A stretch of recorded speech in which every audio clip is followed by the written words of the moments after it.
of course, Philippine Graphic. Uh, we have also, and we thank Chairman Ephraim Henwino for the use of the Treston College conference facilities for this particular undertaking under Big Kiss Pinoy movement. And we have, as part of our program today on agriculture and agrarian reform, agricultural productivity, and food security, members of the Alliance, Maunlad na Pilipinas Movement, and of course, ang ating mga kasama sa Busog na Mamayan movement. Kasama po natin sila dito. Kasama natin, of course, our presenters. We are honored and privileged to have our presenters today, Dr. Ray Velasco, the UPLB Chancellor, and I understand was supposed to be the president of UP, pero nagkagulo lang ng, it was a fraternity problem. And anyway, hindi ako marinig?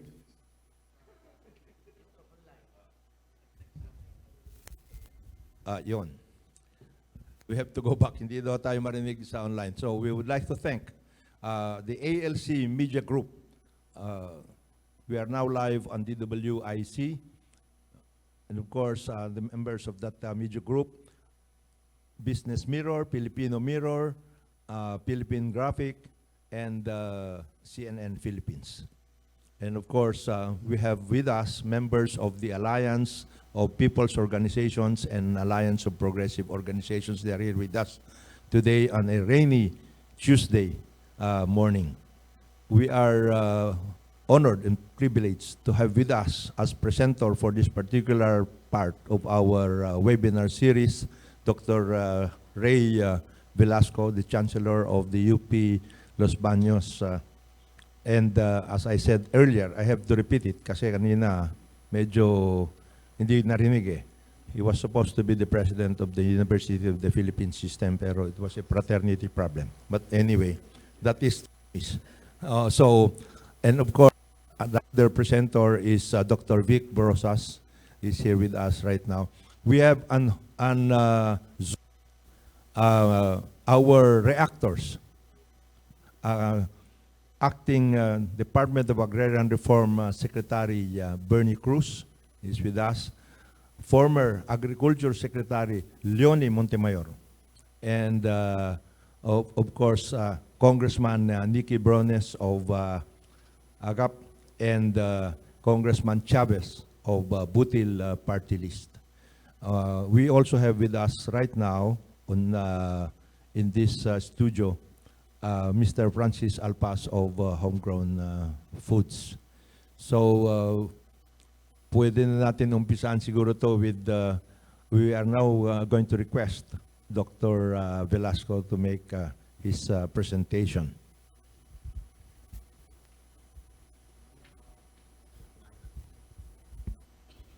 Mark. Okay. Magandang umaga po sa ating lahat.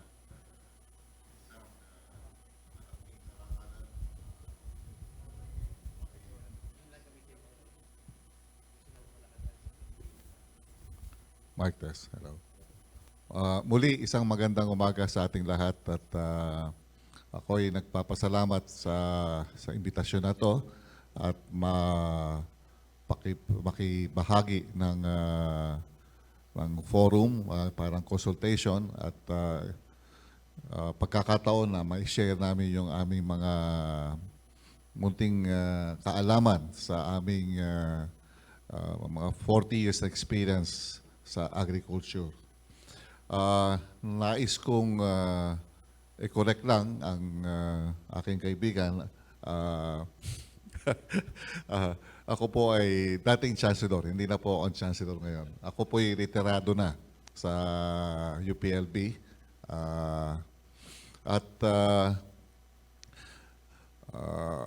Nais ko pong pakilala ang aking kasamahan na kasama ko rito sa pagpipresent, si Dr. Roberto Ranyola.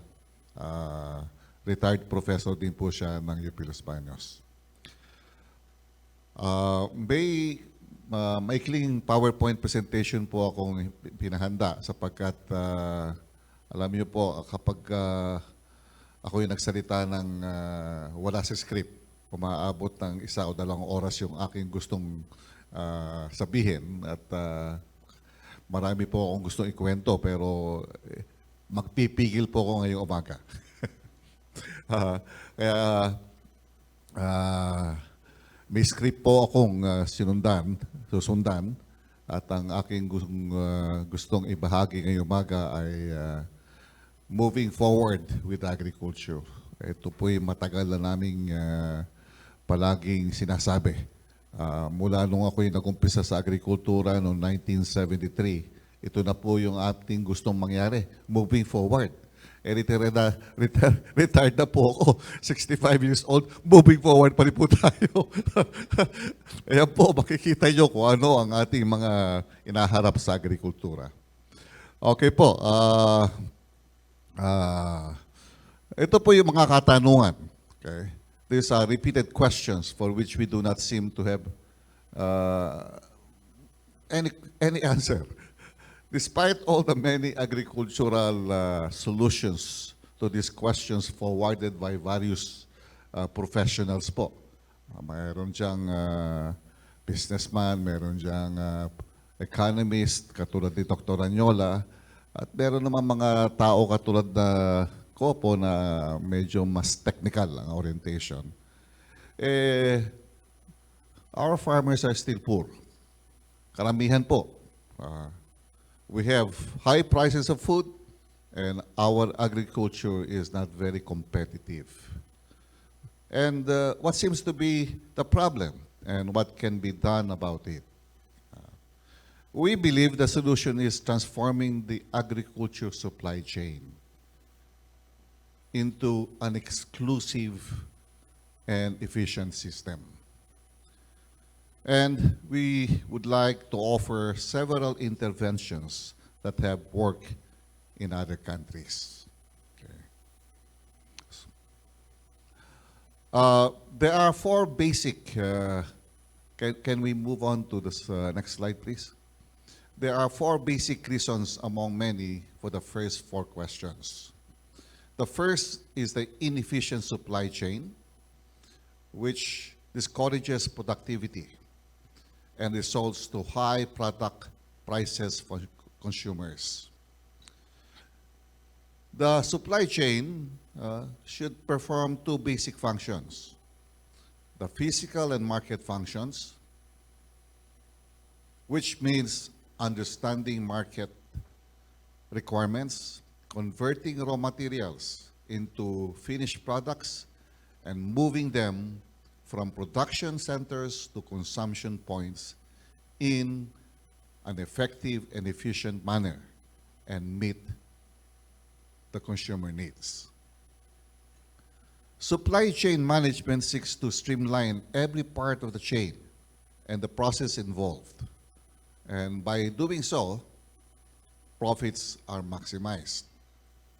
However, the economic benefit cannot be gained in isolation, but rather with participation of all stakeholders in the agri-industry sector. The implication here is that we have to address a challenge at a system level. Wala po tayong magic bullet. Okay. Another basic reason is the absence of assured markets.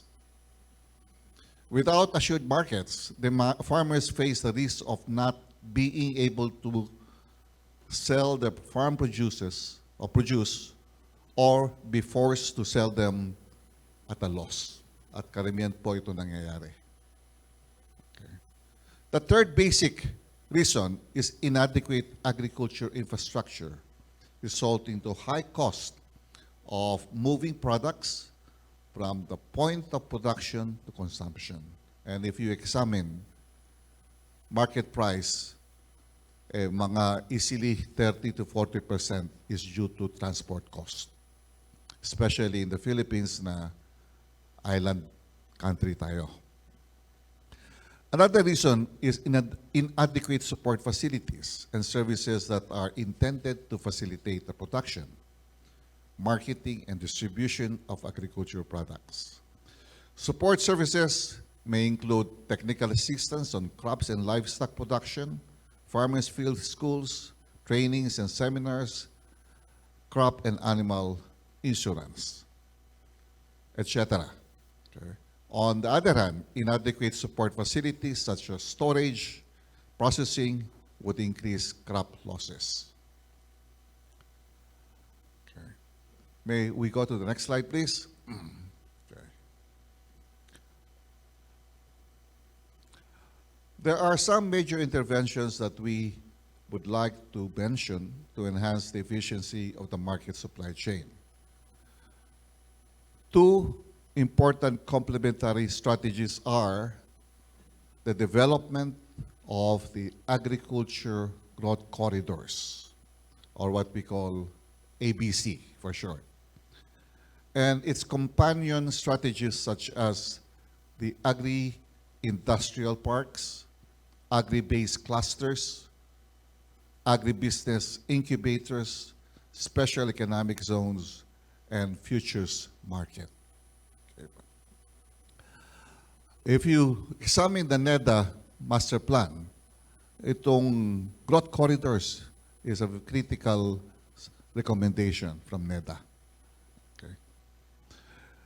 There is a need to identify strategic corridors in different regions of the country and formulate a master plan of intervention and obtain local and national support to implement it. A major consideration is to determine the agricultural strength and niche of each ABC in the rural regions and match this with potential markets. Next slide, please. There is an ongoing plan spearheaded by the Department of Agriculture, a whole-of-nation sectoral directional plan to guide the development of agriculture. This is the National Agriculture and Fisheries and Industrialization Plan for 2021 to 2030. This is a whole-of-nation plan to guide the development of the agriculture sector that should be implemented by the incoming administration to ensure the sustainable development of agriculture. Allow me to explain some of the major strategies under this plan. Okay. Next slide, please. One of the major strategies is the sectoral plan is the ABC, or the Agri-Fisheries Industrial Business Corridor. It is in fact number 11 in the list of 18 major strategies identified by DA to harmonize and integrate their many programs and ensure the sustainable development of the sector.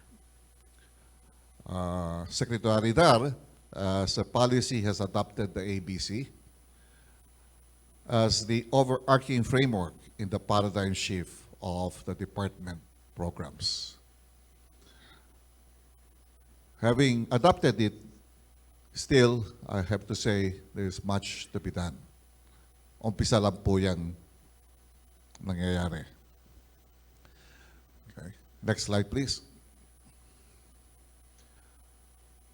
The Bayanihan Agri-Fisheries Cluster is one of the 18 strategies adopted by the DA. It involves the clustering of farms, be it based on the commodities they produce, or area-based, that is a clustering of contiguous farms.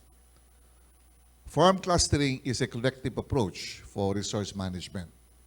A major benefit from clustering is economies of scale in production, mechanization, market access, better bargaining position if you are clustered.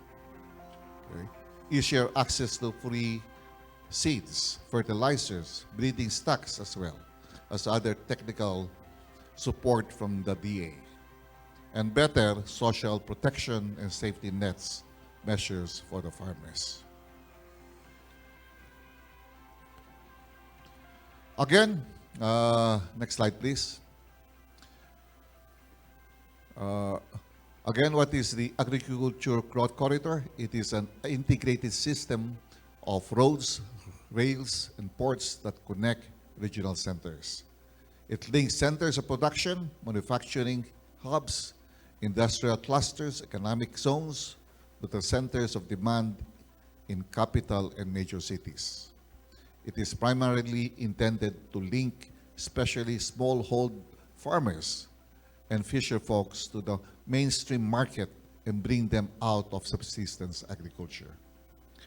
This is a way to substantially increase their income to a level that would at least bring them out of poverty.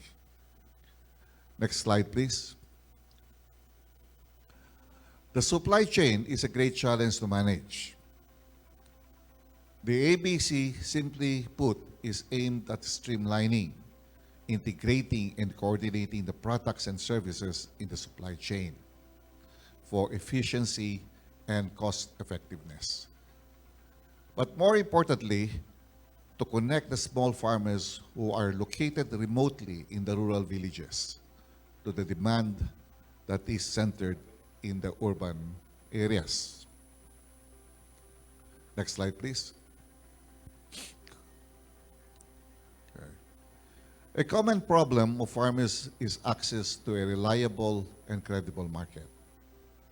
The ABC and the business park will connect clusters of farmers to market even before planting a crop. In other words, the crops they will plant have already a ready market. With ready market, the risk of loss and loan default is reduced so that small farmers would have easier access to bank loans. There are other obvious benefits from ABCs, such as strengthening the value chain, providing smallhold farmers greater access to technologies, and facilitating increased trade investments. Let me explain first the characteristics of ABCs before explaining some of the companion strategies of ABC. Can we move to the next slide, please?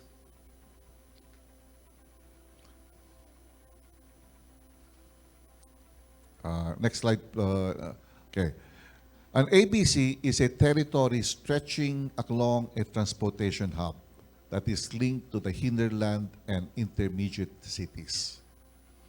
In terms of geographical scope, it can range from a province or a region of a country to a group of countries. It would include a set of integrated investments for different clusters, infrastructures, and logistics.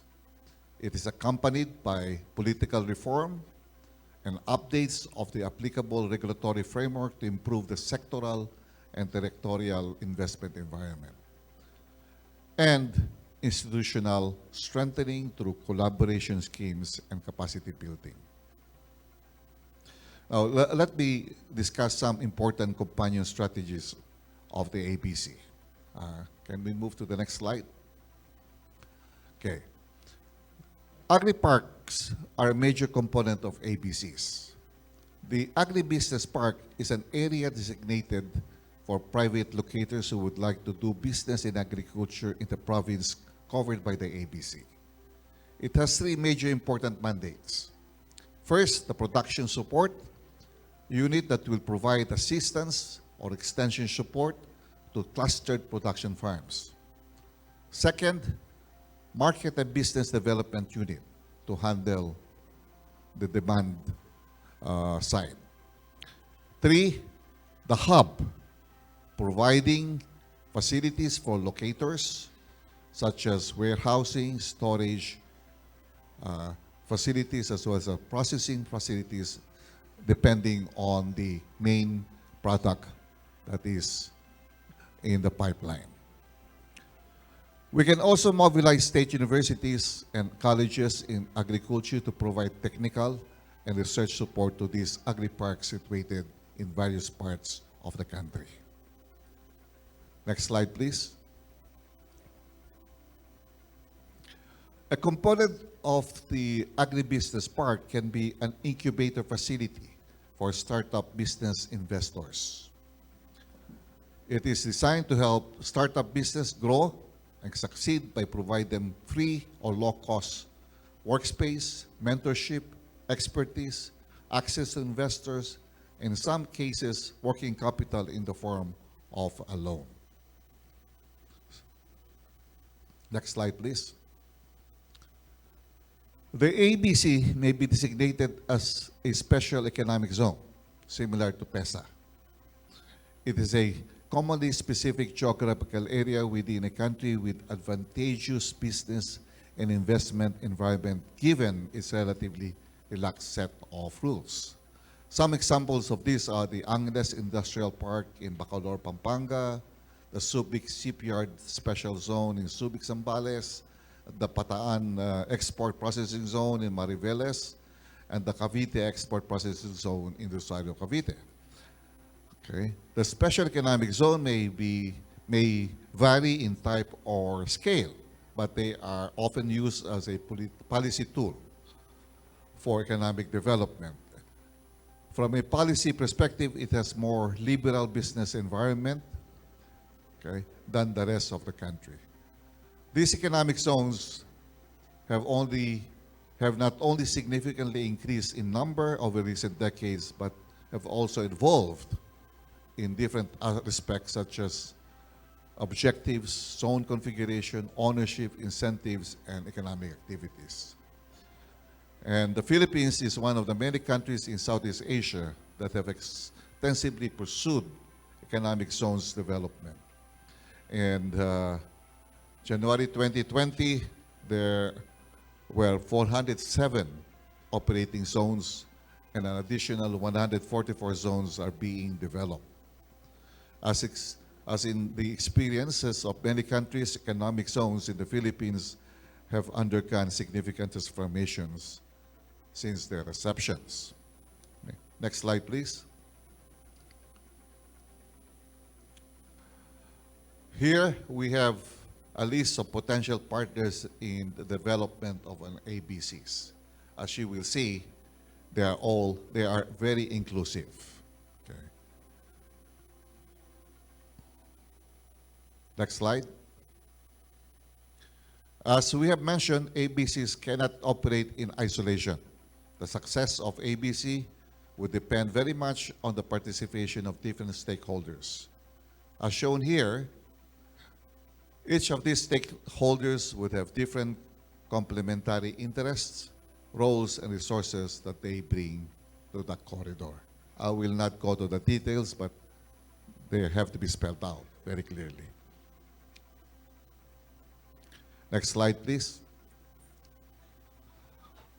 This is a summary of the list of 6 defining features of an ABC. One is the organized cluster of farm producers to gain from economies of scale from managing a larger farm operation.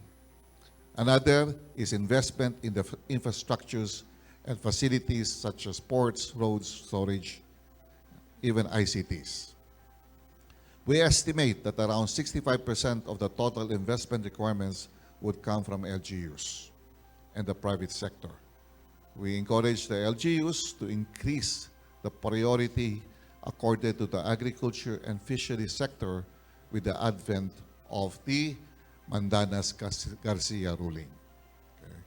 We estimate that the cumulative contribution of LGU to the requirement would be somewhere between 20 to 30% of the total requirement and continue to provide commodity-neutral investments, such as access roads, communal irrigation system, extension services. These remain essential in order to address the gaps in rural infrastructure. The rest we expect to generate from private sector investments. We hope that the private sector will consider investing on improving access to capital innovating and creating new markets, and testing the viability of agriculture and fisheries-related facilities, especially in the ABCs. The department is ready to work with potential investors in exploring these new opportunities. Another is the public-private partnership among different stakeholders. ABC should also enhance the efficiency of the supply chain. Assured market for strategic commodities, appropriate rural financing through innovative financing instrument at different stages of the value chain.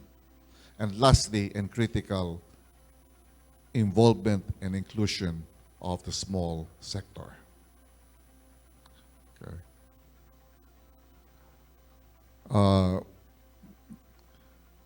Medyo nauna po yung slide. Again, okay. We mentioned the importance of an assured market for the produce, especially for small farmers. It will organize, if well organized into clusters, it will be easier for them to trade in the futures market and be assured of a ready market. A futures market or contract is a contractual agreement to buy, sell something at a predetermined price in the future. It provides a steady net, safety net for farmers.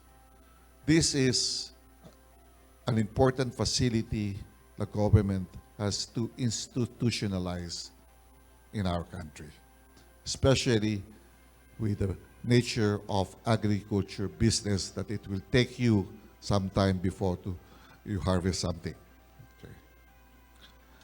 And however, in operationalizing the ABC, we have to be aware of the challenges that we have to face, as listed in the next slide.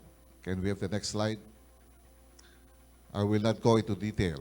I'm sure you know this very well. Political, institutional coordinations, etc., etc.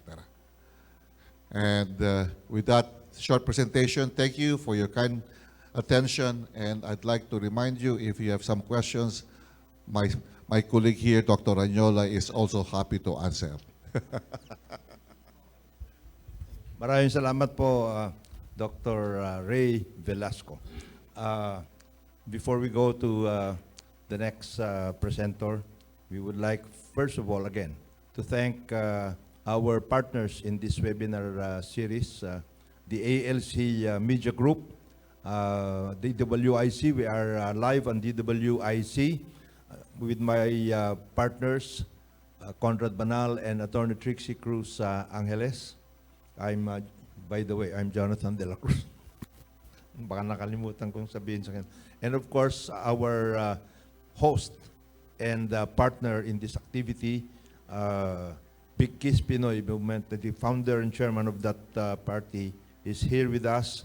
We are honored and privileged to have Chairman Ephraim Genuino. We will request him later on to say his few things. And of course, we have here with us the most beautiful reactor in this particular series right now, Attorney Karen Jimeno. We have on Zoom as well Secretary Bernie Cruz of the Department of Agrarian Reform and former Secretary of Agriculture, Leonie Montemayor. So we will now request Chairman Genuino to say a few words for hosting this particular undertaking.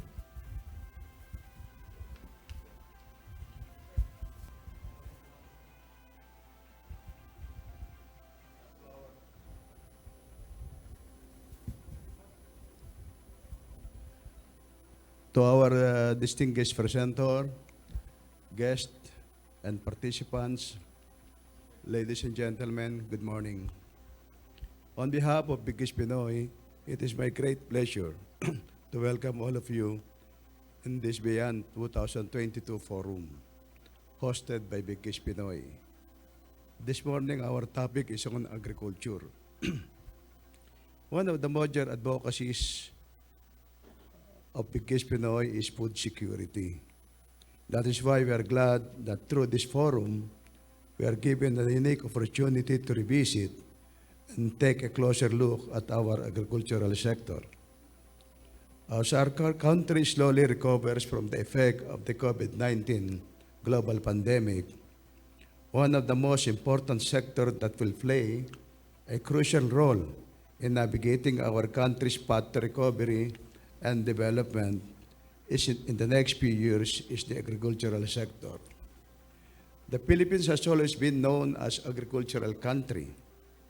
Unfortunately, while the agricultural sector remains a vital sector of the Philippine economy, its relative contribution to the gross domestic product of the country has been declining over the years.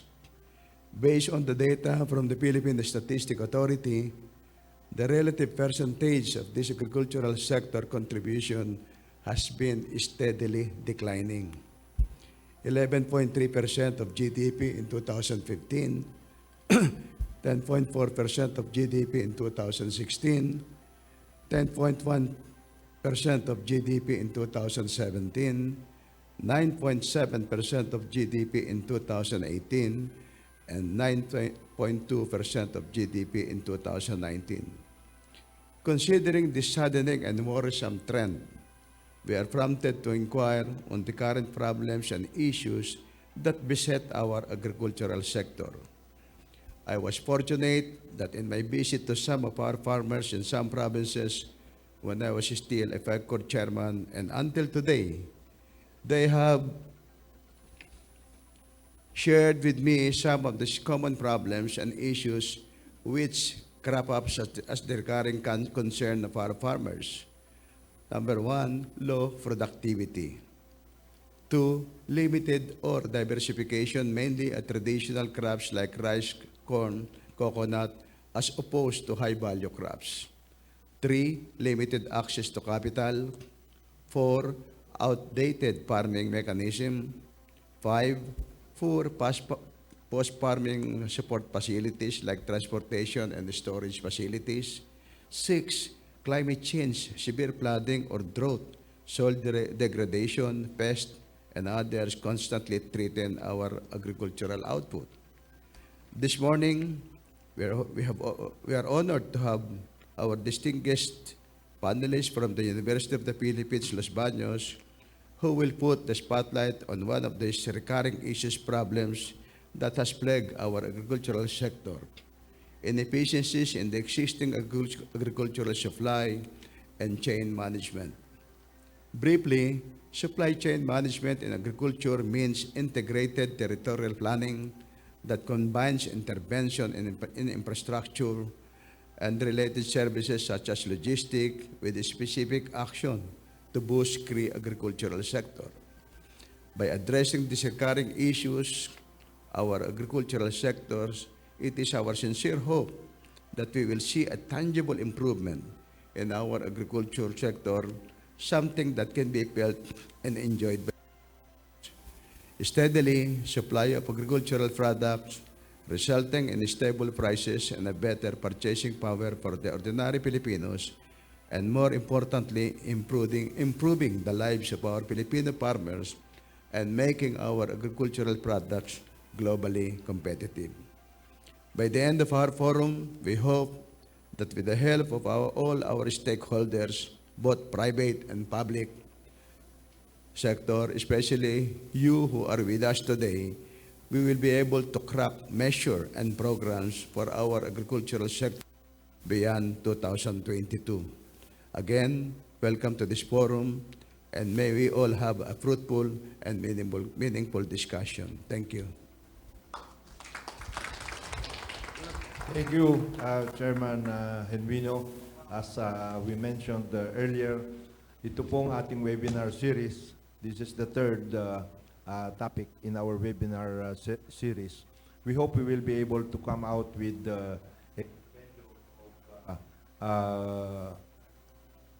topics and advisories which may be of help to the next administration and, of course, for the information of the public right now, especially since this is an election year and there are a lot of things that needs to be worked out. in the number one, and the number one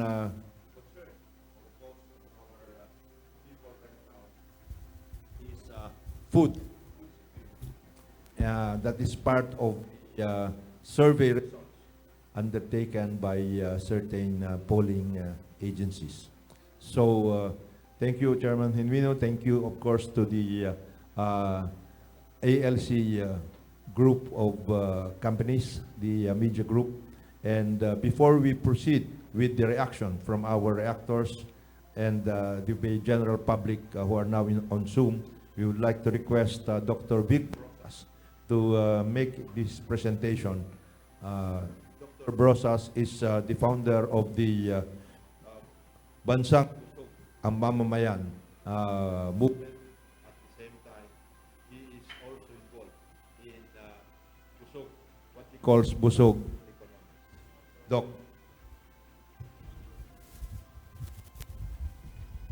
Okay, good morning, everyone.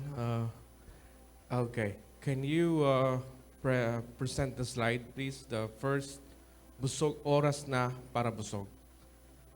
The video number 1. Nearly 18 million Filipinos were living in poverty as of 2018. Nearly half of the country's poorest live in Mindanao, while a third are in Luzon. Oh, pagtitisan nyo na lang itong ulam na asin. Oh, sige, kain na. Oh. Oh, sige, kain na kayo. Kumain na, oh. Sige, oh. Kumain lang kayo. Ate asin, oh. Oh, amat mag-asin na lang kayo. Oh, mag-asin. Oh, ito, lalagyan ko ng asin. Oh, ayan, oh. Oh, ayan, oh. Sige. Ay, kawawa mo itong mga pupo. Nagutom, nagutom. With the country's high poverty rate, there are lots of Filipino families still starving. While poor families are hungry, most farmers in the rural areas lacks livelihood opportunity. We need to bridge this gap. Oras na para busog. Ang urban, rural, access, security, hatid sa atin ng UEEI Consortia at barangay undertakings, sustainable, organic, governance, o busog. The urban city, partnering with the rural, to win the fight over malnutrition and poverty in every family. The urban city requests the food requirement. The rural city plants a food basket to every hungry, urban family. A livelihood to every rural family. Oras na para busog sa pamumuhay at sa hanap buhay. The food baskets are paid by the urban LGU through the Busog program and City Pass card system, using the DOIE marketplace. The Busog system for cash payments in urban where ATM machines are accessible.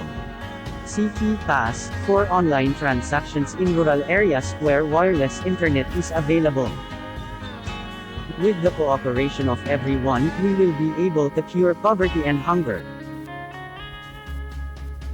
Always busog. Okay, as you can see po, it's a reality right now that many farmers in the rural area has no livelihood income consistent. However, in the urban area, you will see that there are many children, teens, mothers are malnourished because of access to better nutrition coming from the vegetables and the fruits and the farms. So, oras na para busog is it's a move so that the LGU of the urban, having those malnourished people, will partner with the LGU of the rural so that the farmers that doesn't do anything with the vast amount of land will now have an agreement to farm for the food for the urban people. So it's a direct purchase from the LGU of the urban, straightforward to the LGU of the rural. So the LGU of the urban will address malnutrition. The LGU of the rural will address poverty. With that access, you have solutions in both poverty and malnutrition. That's the vision, that's the motivation that we see, because wherever you go right now, you will see children like that And that was taken last February of 2022, before the gasoline peaked at 70, 80 pesos. Now, why do we focus on Busog? I spoke to a businessman when we were in Iloilo. I told them that you need to be part of a movement to put food, agriculture in front of the economic direction, because we businessmen, we have the money to buy food, clothing, shelter for our children, because we have a good cash flow. We have a good forecasting. We have a good management in our business. However, we're not only living in this country. Our demographics is separated from class A, B, C, D, E, which is the population that is mostly affected is the class D and E, ranging around 50 million people in the country. What's the point? The point there is that when you go outside, you have the money. However, a father, a mother of a poor family that doesn't even know where to get the money to buy the food would be you as a target. Why? You can never go wrong of a father or a mother that sees his children or her children and doesn't even know where to get the money to buy food. We, the businessman, and other stakeholders can be a good target for robbery and many things. So we're living in an ecosystem called the Philippines, whereby our demographic is separated from different kinds and level of financial status of people, thus different kinds of understanding and priority. So we need to treat this manner holistically so that everyone can be helped and we can move forward. According to the late former President Joseph Estrada, sinasabi niya, a hungry stomach means no law. Ibig kong sabihin, mag-implement ka man ng batas, pasunurin mo man yung tao, pag gutom yan, hindi susunod yan. Okay? Can we play the next video, please? The next video talks about the roadmap of how urban and rural should work together, thus helping the people in the government sector that can't buy the food for themselves, and on the other hand, promoting business for the small, medium enterprises through a connection of technology. Now, technology claims around for the 110 million people in the Philippines as of Google, they said that according to their survey, 73 million people uses the online platform to purchase. Kaya nga po si Jackie Chan, nakikita nyo, kaya nagkanda bulol-bulol na magtagalog. Pinipilit niya magtagalog kasi they see the potential purchasing of the Filipinos at this very moment. Now, from that 110 million, mix na po, 39 million of these consumers buy goods online. So you have 74 million for internet users, 38 million for online transactions, and you have 89 million of these people like social media, like Facebook and Messenger. As of yesterday, there's a news from Philippine Star that in the Philippines, there is around 45 million calls of Messenger, which means that we, I think, based on our ratio and proportion of population versus usage of internet and phones, we rank first in the Asian countries for digital transactions. So, pakinggan po natin yung slide number 2. We call it Busognomics. Busognomics is a system whereby we put food purchase as the forefront of driving the economy. In what way? If you buy your shirt, how many times? Maybe one time a month. Okay, that's economy when you purchase it. When you buy your shoes, maybe once a year, that's economy when you purchase it. But when you buy food every day, you are helping the economy push forward 3 times a day. That's why during the pandemic, there were no going out. People doesn't buy anything. Our economic level in this country went down very bad. That's why the medical practitioner and the business sector is fighting for let's open, let's close, let's open, let's close, because of that purchasing capacity. However, due to digitalization, we're able to make it. That's why corporations like banks and many other digital-based traders like Shopee, Lazada, tinuturuan talaga nila si Jackie Chan, oy, magtagalog ka para maintindihan ka pag nasa online because that is purchasing and economy. How did I see it? I went to the mountain of Antipolo called Calawis. Umakyat po ako doon. Tinignan ko yung lupa na binibili ko. Tuktok po, katabi ko niyang. Ngayon, sabi ko kay tatay, Tay, ano yung hinihigop-higop mo? Parang meron siyang parang water pack. Ano yan?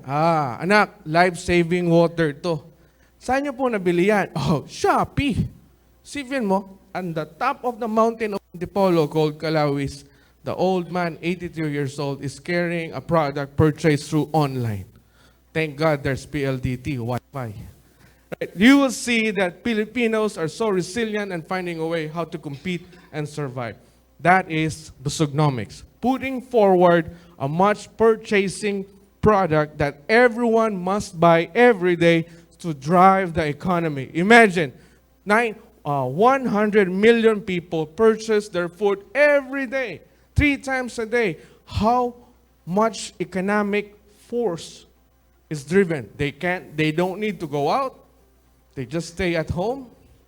That's economy in the digital world. Please play the video, please. Naitala ang pinakamataas na bilang ng nagugutom sa bansa sa loob ng 8 taon. Nearly 18 million Filipinos were living in poverty as of 2018. Nearly half of the country's poorest live in Mindanao, while a third are in Luzon. With the country's high poverty rate, there are lots of Filipino families still starving. While poor families are hungry, most farmers in the rural areas lack livelihood opportunity. We need to bridge this gap. Introducing the Busugnomics app, hatid ng UEEI Consortia. This mobile app provides the 3D, daily freshness, daily kitchen, daily income. With these, we beat malnutrition in the urban areas, while we alleviate poverty in the rural areas. Aside from the rural-urban food supply and food basket schemes, the Busugnomics mobile app offers everyone access to fresh food delivered at their doorsteps, giving them varieties of food options, from fresh ingredients, or a cooked dish of their choice, prepared by accredited small to medium-sized local restaurants. This is possible through the integration of different apps, like the Contact Tracing and Fare Card City Pass app, and the DOIE Marketplace, which is an online marketplace with a station-based delivery system. The Busugnomics app will be launching the B-Coin, that will be its official credit for ordering or purchasing. The Busog card will be used to top up City Pass cards, DOIE, and to Busugnomics app. These credits are all transferable to the Busugnomics app. This results to a tornado economy, where pieces are carried from the ground and funneled upward towards a much broader area of access and distribution. Through this, we alleviate people from poverty and malnutrition. Busugnomics, revitalizing a new economy that addresses 2 essential points: malnutrition in urban areas, and poverty in rural areas. Busugnomics, sustainable recovery from the pandemic. Value of life, focused through the tornado economy. Okay, what is tornado economy? If you see a tornado, ano nga po yung tornado sa Tagalog? Ipo-ipo. If you see an ipo-ipo, it just passes into a small area, drag, and grab everything, and then funneled into a system, and then go up, and then spread all over. Makita mo, may mga isda na sa bundok o sa urban na galing doon sa dagat. Busugnomics is somewhat like a tornado economy, collectively helping the poor, the farmers, to plant, collectively collecting the purchasers, and distributing it through a system, and then spreading the benefits around the country. So, Busugnomics would give you, it's an app base whereby a person, wherever it is, kung lalagpas ka ng Pilipinas, kung pwede maghatid, pwede kang mag-download ng app. So it's an integrated app. You purchase from the app fresh vegetables, fresh fruit, fresh meat, fish, and everything. And then from there, it will be delivered to you door to door. Busog rider na yon. Okay? Why? Because we want to keep the money of the Philippines inside the country. Pag others, lumalabas yan. Because these companies that offer riders are foreign companies. Together with Lazada and Shopee. Most of the money goes out and stays in the country. Our goal is to keep the money in so that the economy keeps moving around. So, from the rider, it will be delivered to the purchaser, and then the purchaser can also buy food na lulutuin. So, if you order vegetables, ganyan, kahit mahal na mahal mo yung asawa mo, nagsawa ka na sa kinain niya, huwag kang mag-alala. Busognomics can cook food for you, delivered to you on the specification that you like. So, this Busognomics app Daily Kitchen gives a BPO staff a choice of healthy food to buy. Gives a senior citizen a healthy choice of food to buy with highest nutrition. And you wouldn't really expect. I was working with the Philippine Heart Center from 2001 to 2004. Most of the cases that we have is, first, you are what you eat. Pag kumakain ka na masyadong maalat, hypertensive. Masyadong matamis, diabetics, at iba pa. So, but because we don't know how to prepare our food that has the proper mixing to avoid these diseases, we just focus on masarap. Imagine now that you can order the food fit for you if you're a diabetic that doesn't increase your sugar. Imagine that if you're a hypertensive, you can order food on cooked for you, delivered to you so that your cholesterol won't go up. Why? 110 million Filipinos in this country, I don't know if they know how to cook, whether it's high in cholesterol, high in sugar or not. Ako, I'm good in eating. I'm not good in cooking.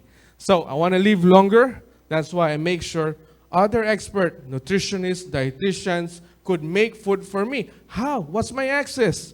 Busognomics. Imagine the number of sick people that wants to feel better by ordering it, getting the right nutrients from the vegetable that they take in.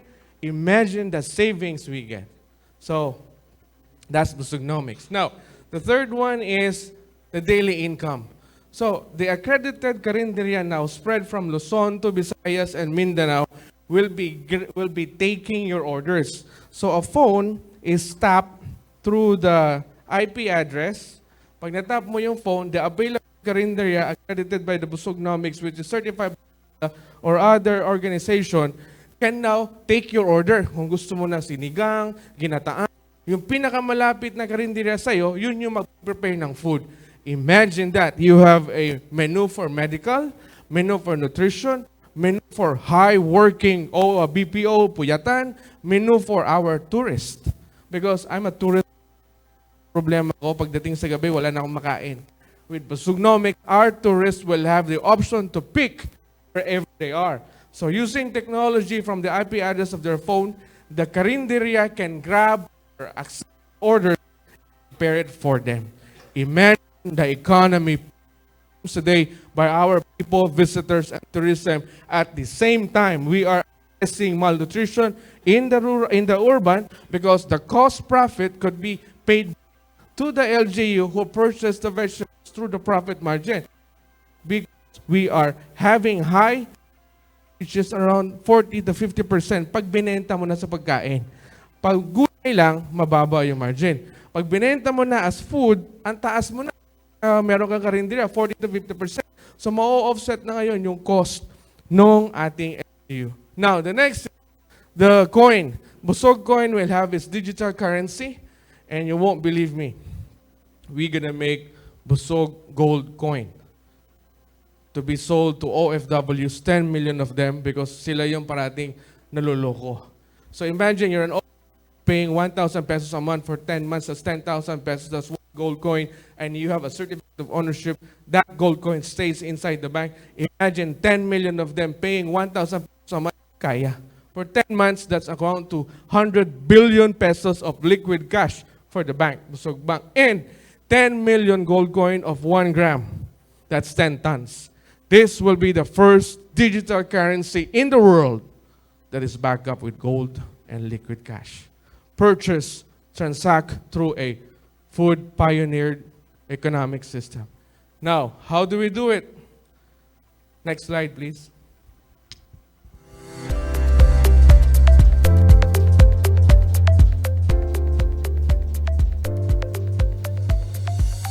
BBM, Bansang Busog ang Mamamayan. SARA, Saganang Agrikultura, Ramdam sa Ating. End goals of Busognomics. Nag-timing lang po sa pangalan. You are what you eat. What if you can buy your food that is tailored fit to avoid harmful ingredients that aggravate your current disease? What if you can buy your food that helps you improve your health against diseases? Busognomics will teach you how to choose proper and nutritious daily food that could save billions of pesos in healthcare costs. Gusto namin busog ka. Bansang busog ang mamamayan. Timing lang po. BBM movement. Nutrition cost to the people and the country in healthcare. Imagine if the cost to healthcare can be lessened and the savings gained could be utilized for other services because of proper coordinated nutrition. Busognomics, ang bagong ekonomiya lalaban sa pandemya. Bansang busog ang mamamayan. BBM movement. Timing lang po. Gusto namin busog ka. BBM, Bansang busog ang mamamayan. Economic drive. What if the driving stimulus for purchase is driven by people's will to have food fit to their recovery management and their diseases? What if people buy food 3 times a day, tailored fit to their profession and workforce demand skill set and mental set? Can you imagine how farmers will keep on planting and harvesting to supply this demand? Busognomics address malnutrition, side-by-side poverty, and effectivity of work output because of proper and coordinated food supply. Gusto namin busog ka. Bansang busog ang mamamayan. BBM movement. Busognomics methodology. Unification of all stakeholders, enhancement of production, logistics and consumption, expansion of purchase demand, integration of various procedures and processes. Always remember, UEEI. BBM, Bansang Busog ang Mamamayan. SARA, Saganang Agrikultura, Ramdam sa Ating. Saganang agrikultura, ramdam sa atin, bansang busog ang mamamayan. BBM Movement, Bansang Busog ang Mamamayan.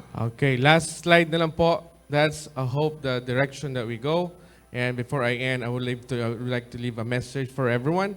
Paka-play na lang po. Last slide. BBM, Bansang Busog ang Mamamayan. SARA, Saganang Agrikultura, Ramdam sa Ating.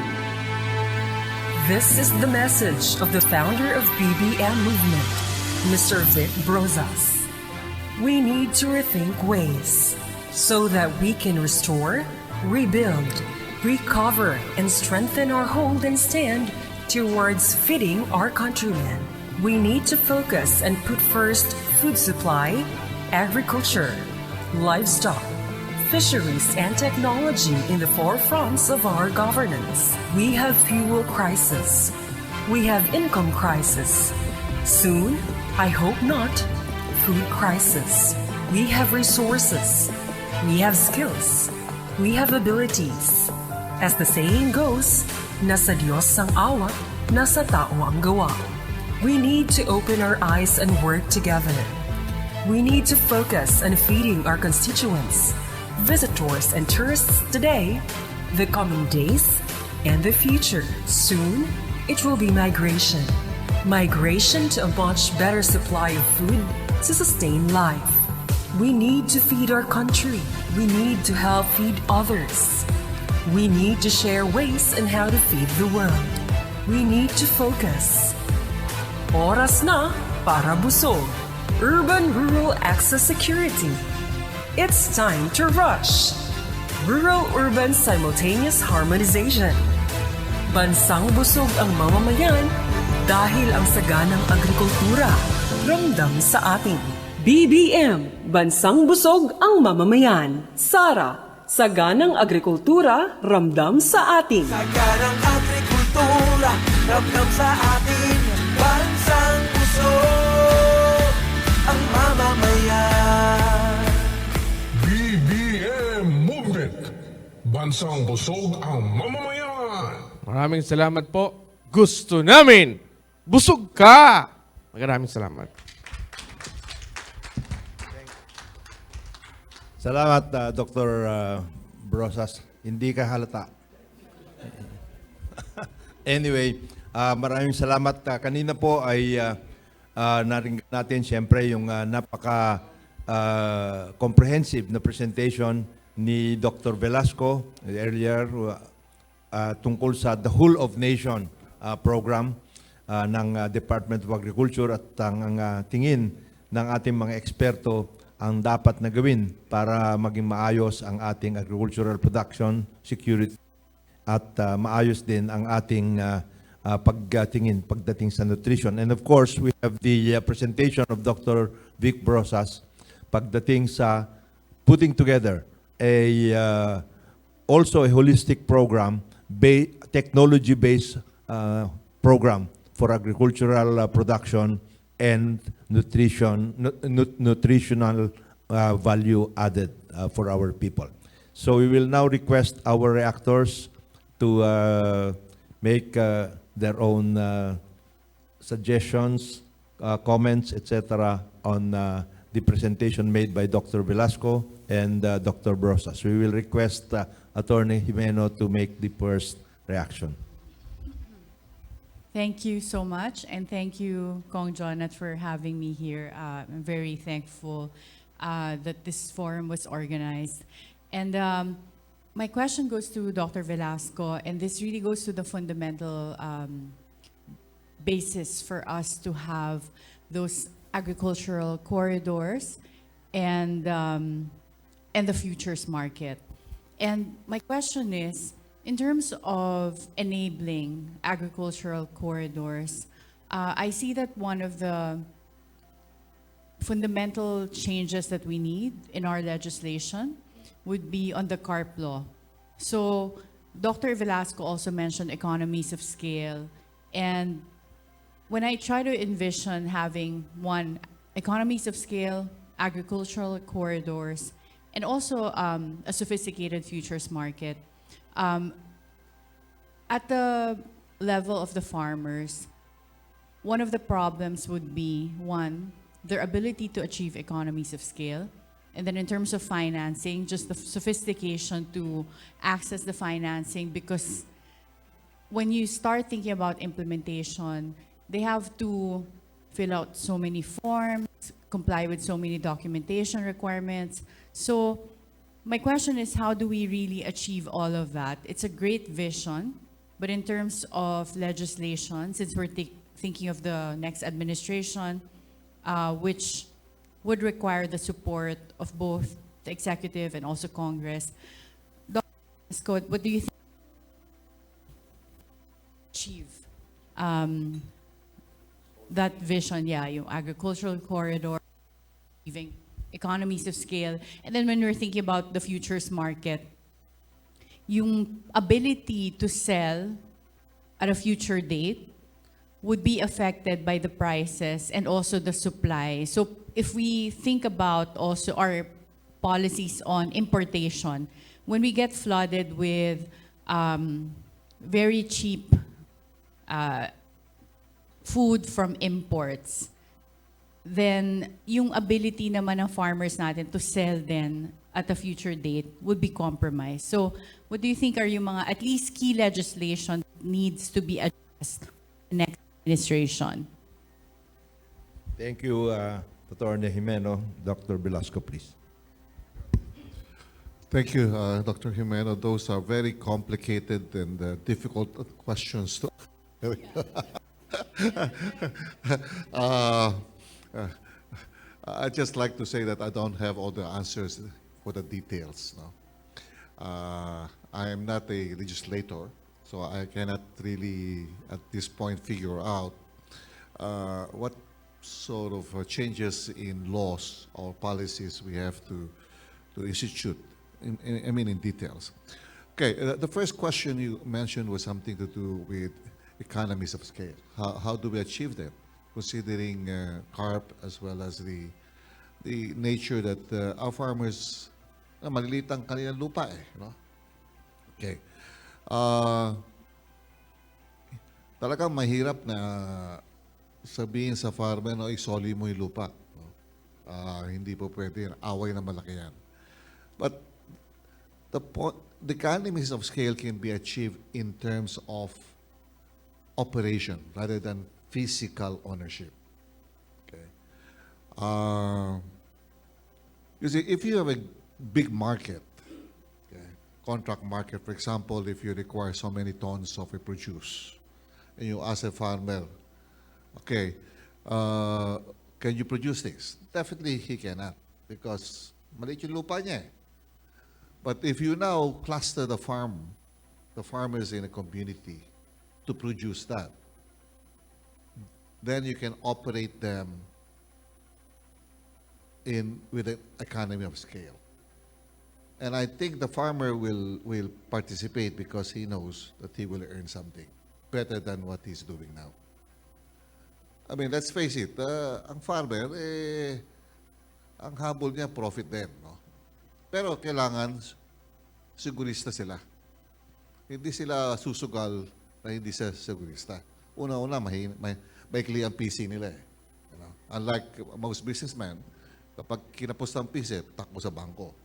Ang farmer hindi. Gutom ang abutin nila. So, to my mind, the key here of achieving economy of scale is that you have the market that will force them or entice them or encourage them to participate in the operation in producing something. Okay.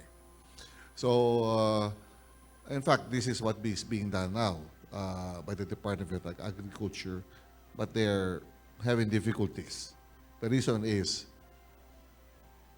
wala silang dalang market eh. Okay?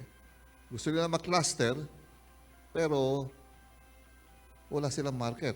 Then, paano mo sila may encourage? Paano mo sila ma-assure? Okay? So, yun ang, I think, the way to do it.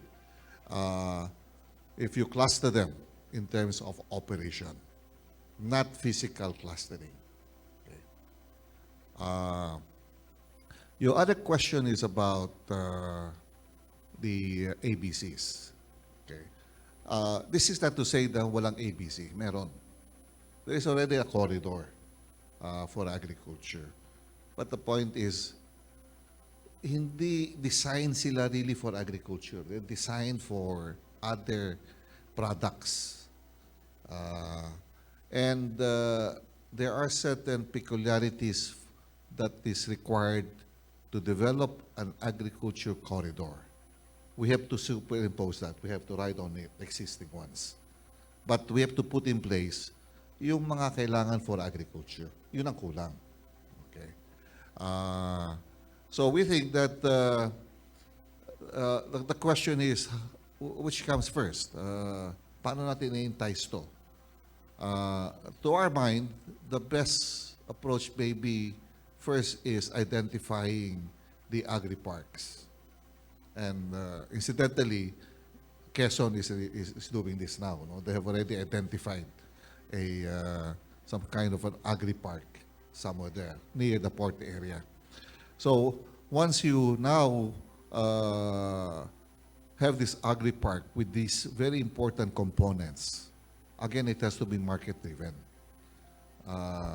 Lalapit yung mga integrators or yung mga companies na nangangailangan ng products, then backwards, the agri-park will now cluster the farmers to produce something for the market. Okay. And,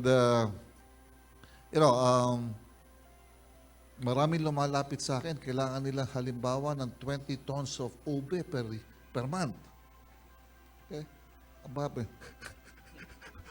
pero, paano ko gagawin to? I mean, at 20 pesos ata, 30 pesos per kilo, no? Assured yan. Okay? Pick up pa. Pero wala akong makapag-produce. Okay? So, common yan. No? Maraming lumalapit. No? So, if you have this agri-park, dun pupunta ngayon. Then, backwards ang operation mo. Okay? Alam mo kung saan pwede itanim yan. Okay, farmer, groups, sa village, pwede ba, kaya ba natin i-produce itong ube? Ano kailangan nyo? Anong assistance kailangan nyo? Ayan, dyan papasok yung government ngayon. Okay. Okay. So, those are some of the details. No? But again, depende sa kultura ng region. Depende rin sa temperament ng mga private sectors. Depende rin sa temperament ng mga farmers. We have to be sensitive to those things. Okay. Dr. Ranyula, would you like to add? And then we will request. Si Chairman Enwino, farmer ito eh. Kaya mamaya tatanungin din natin siya. Thank you very much. Yeah. Actually, to the question that that was raised, this is when we talk of the ABC, it's not just the ABC, it's a whole combination of strategies. Like mentioned by Dr. Velasco, importante dyan would be the yung clustering of farmers, organizing. In fact, the whole theme of the presentation is more of organizing. Kasi ang problema natin ngayon, hindi organized yung ating production na papunta sa sa market. Yun ang major. So, yun ang whole concept behind the ABC. When this was conceptualized was paano natin i-organize in such a way na yung mga farmers can, would be, they would be able to produce enough volume like what he was mentioning, and then link them to the, link them to the market. Now, related dyan din is the issue of access to financing. Kasi ang problem ng mga banks, kaya ayaw magpautang sa mga farmers is risk.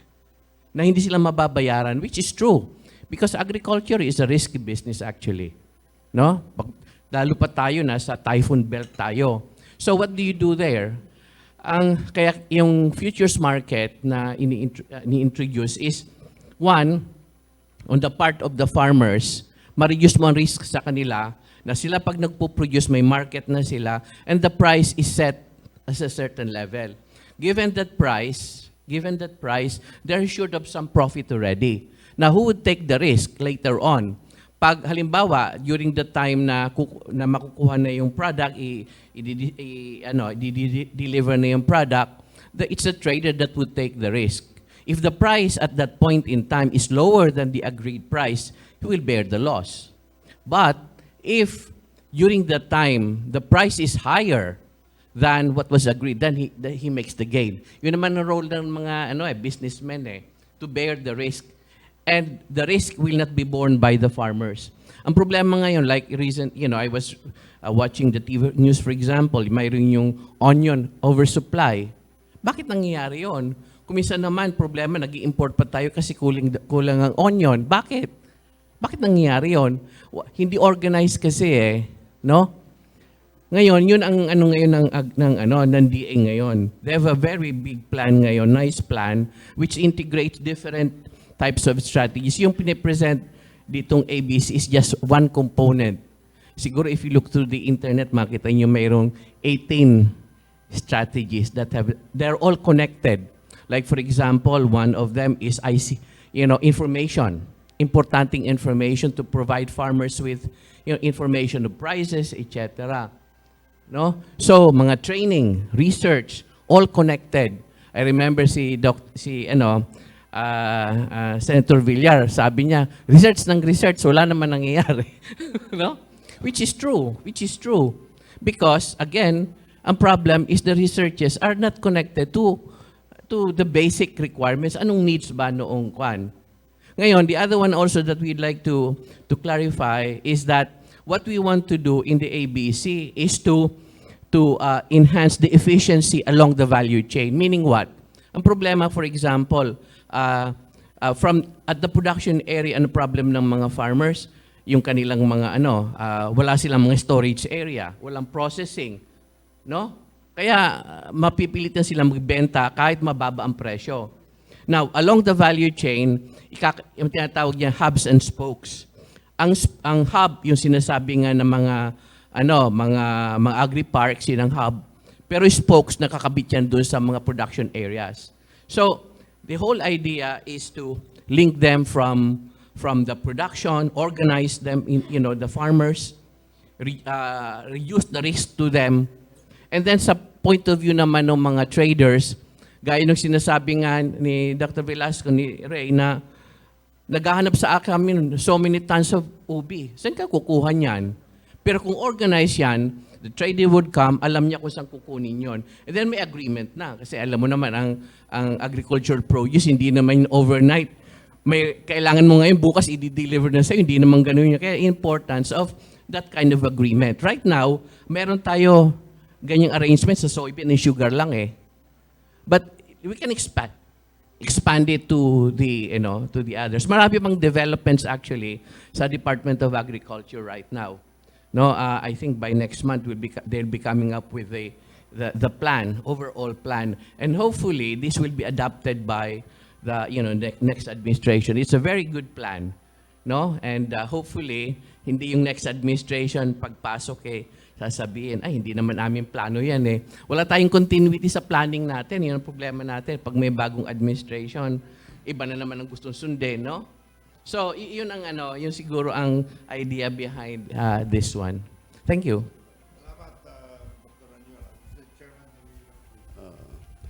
Actually, manager ako eh.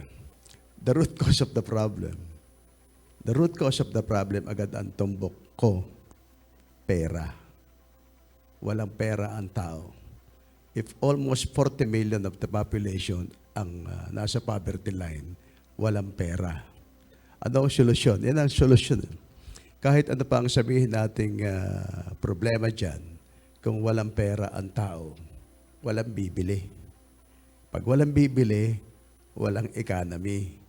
Ang suggestion ko ay ganito.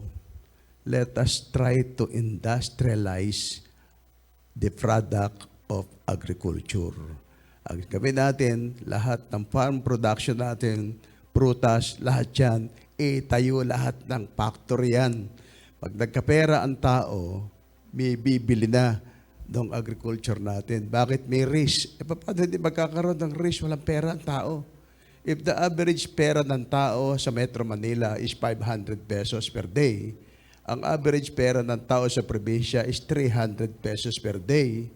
Kakainin niya yung 100 pesos, 30 pesos sa umaga, tanghali, hapunan. Itataya pa sa online sabong yung 200. Di ba? Walang nangyayari talaga. And the practical way of solving this problem is to industrialize the agricultural sector. Lahat ng production natin, industrialize natin.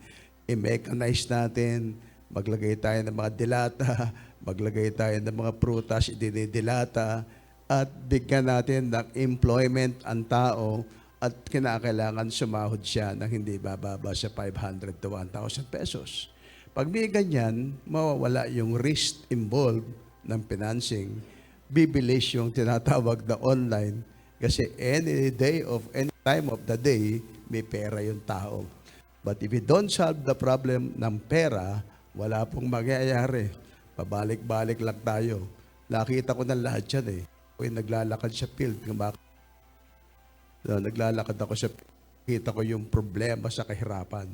Walang pera sa baba. Kung walang pera, lahat ng negosyo bagsak. For us to address this, dapat ang number one, mag-industrialize ang Pilipinas. We're the only country in Southeast Asia na walang industry to speak of. Dapat lahat ng barangay, lahat ng lugar, meron tayong industry itayo para magkapera ang tao. And then, pumasok tayo sa tinatawag na domestic circulation. Pagpasok sa domestic circulation, paikutin natin ang pera natin within the country, within the barangay, within the municipality. Kaya ang aking plataforma nga, isang barangay, isang bansa. Pag nagawa natin yan, solve ang problema ng Pilipinas. Salamat. Maraming salamat po, Chairman Henvino. Before we go to the secretaries who are now on Zoom, Secretary Bernie Cruz and Secretary Montemayor, we would just like to incorporate all of the things that have been said so far. Yung programa ng Whole of Nation Agricultural Production and Modernization Effort, nandiyan na yan. I think Dr. Velasco mentioned there are 18 such steps to do so. Si Dr. Brosas mentioned about the need for applicable technology that can bridge the gap between information, education, and production, which can be undertaken at the level of entrepreneurs as well as even households. So we will now request Francis Alpas, our other reactor, who is now into this kind of activity, yung homegrown foods. They had such an active participation in so far as digital activities for bridging production and as well as consumption during the pandemic. So, Francis, pwede ba?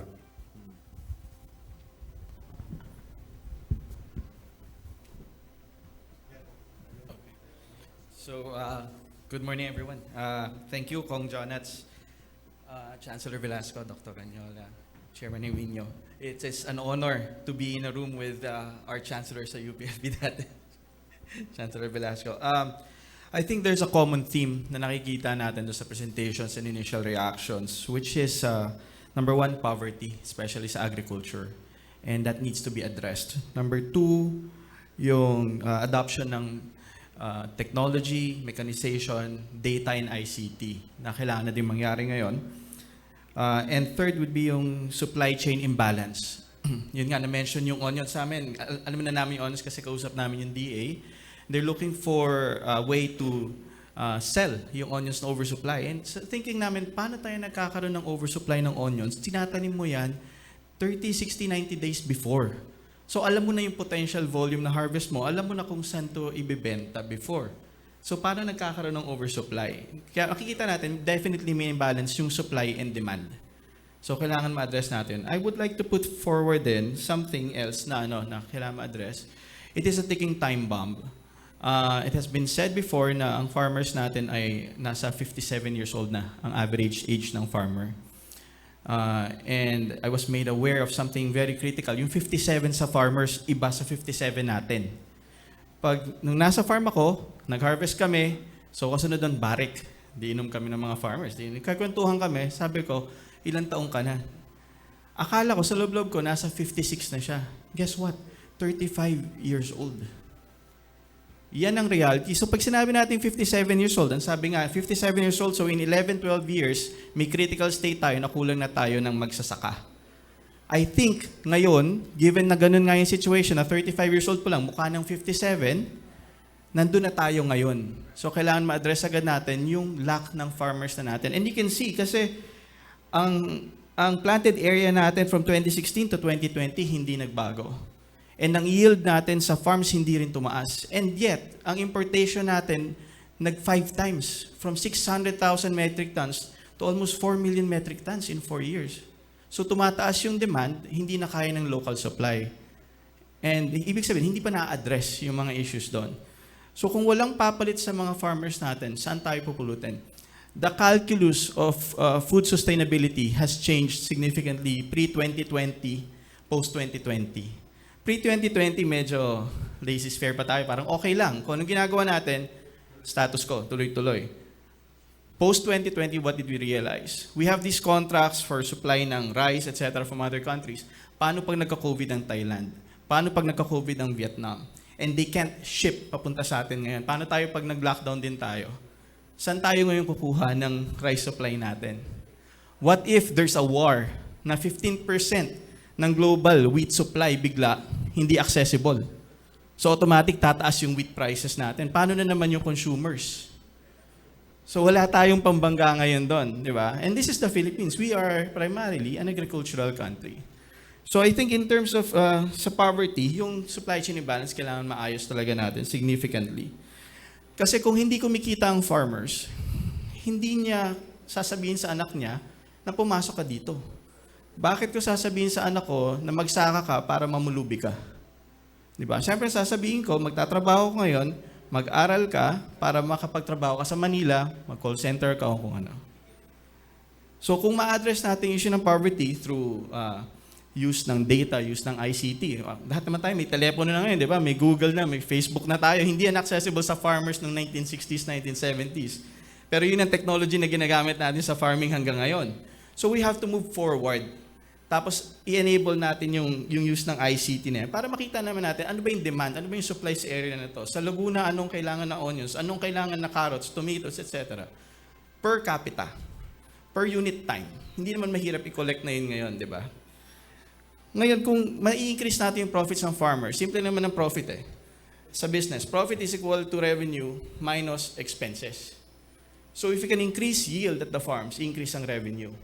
If you can reduce yung amount spent nila, yun nga, consolidation ng purchase ng fertilizers, farm inputs na hindi na uutangin ng farmer ngayon, tataas yung profit nila. Then, gaganaan siya sabihin sa anak niya, sa kapitbahay niya, sa asawa niya, magsaka na lang tayo, mas may pera dito.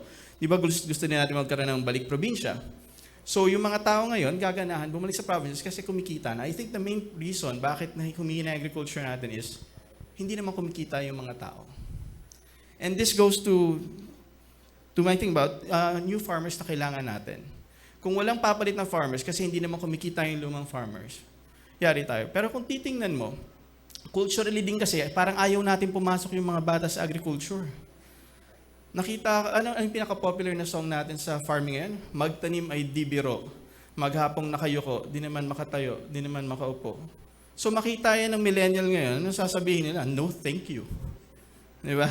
Doon na ako, center, aircon, uupo ako. Ang hirap-hirap papuntahin ng mga bata sa restaurant na walang wifi ngayon. And yet, wala pa rin capability to attract yung talent na yan sa farms natin. Naiiwan tayo. So, key dito would be to inspire yung mga bata. What we did with Tala Elementary School, when we were teaching elementary school students about urban farming, naglagay ako ng sprinkler system na kinabit ko sa irrigation computer. So it's very simple. Ginagamit nga natin pang dilig ng mga damo, ng yard natin. So habang nagka-class sila, bumubukas yung sprinkler ngayon. Nakikita nila nagdidilig ng mga plat na ginawa namin ng tomatoes, talong, etc. Natutuwa sila. Nakikita na, so cool naman pala ang agriculture. Hindi pala kalabaw sa lakot, tapos puruntong ang suot ng mga farmers.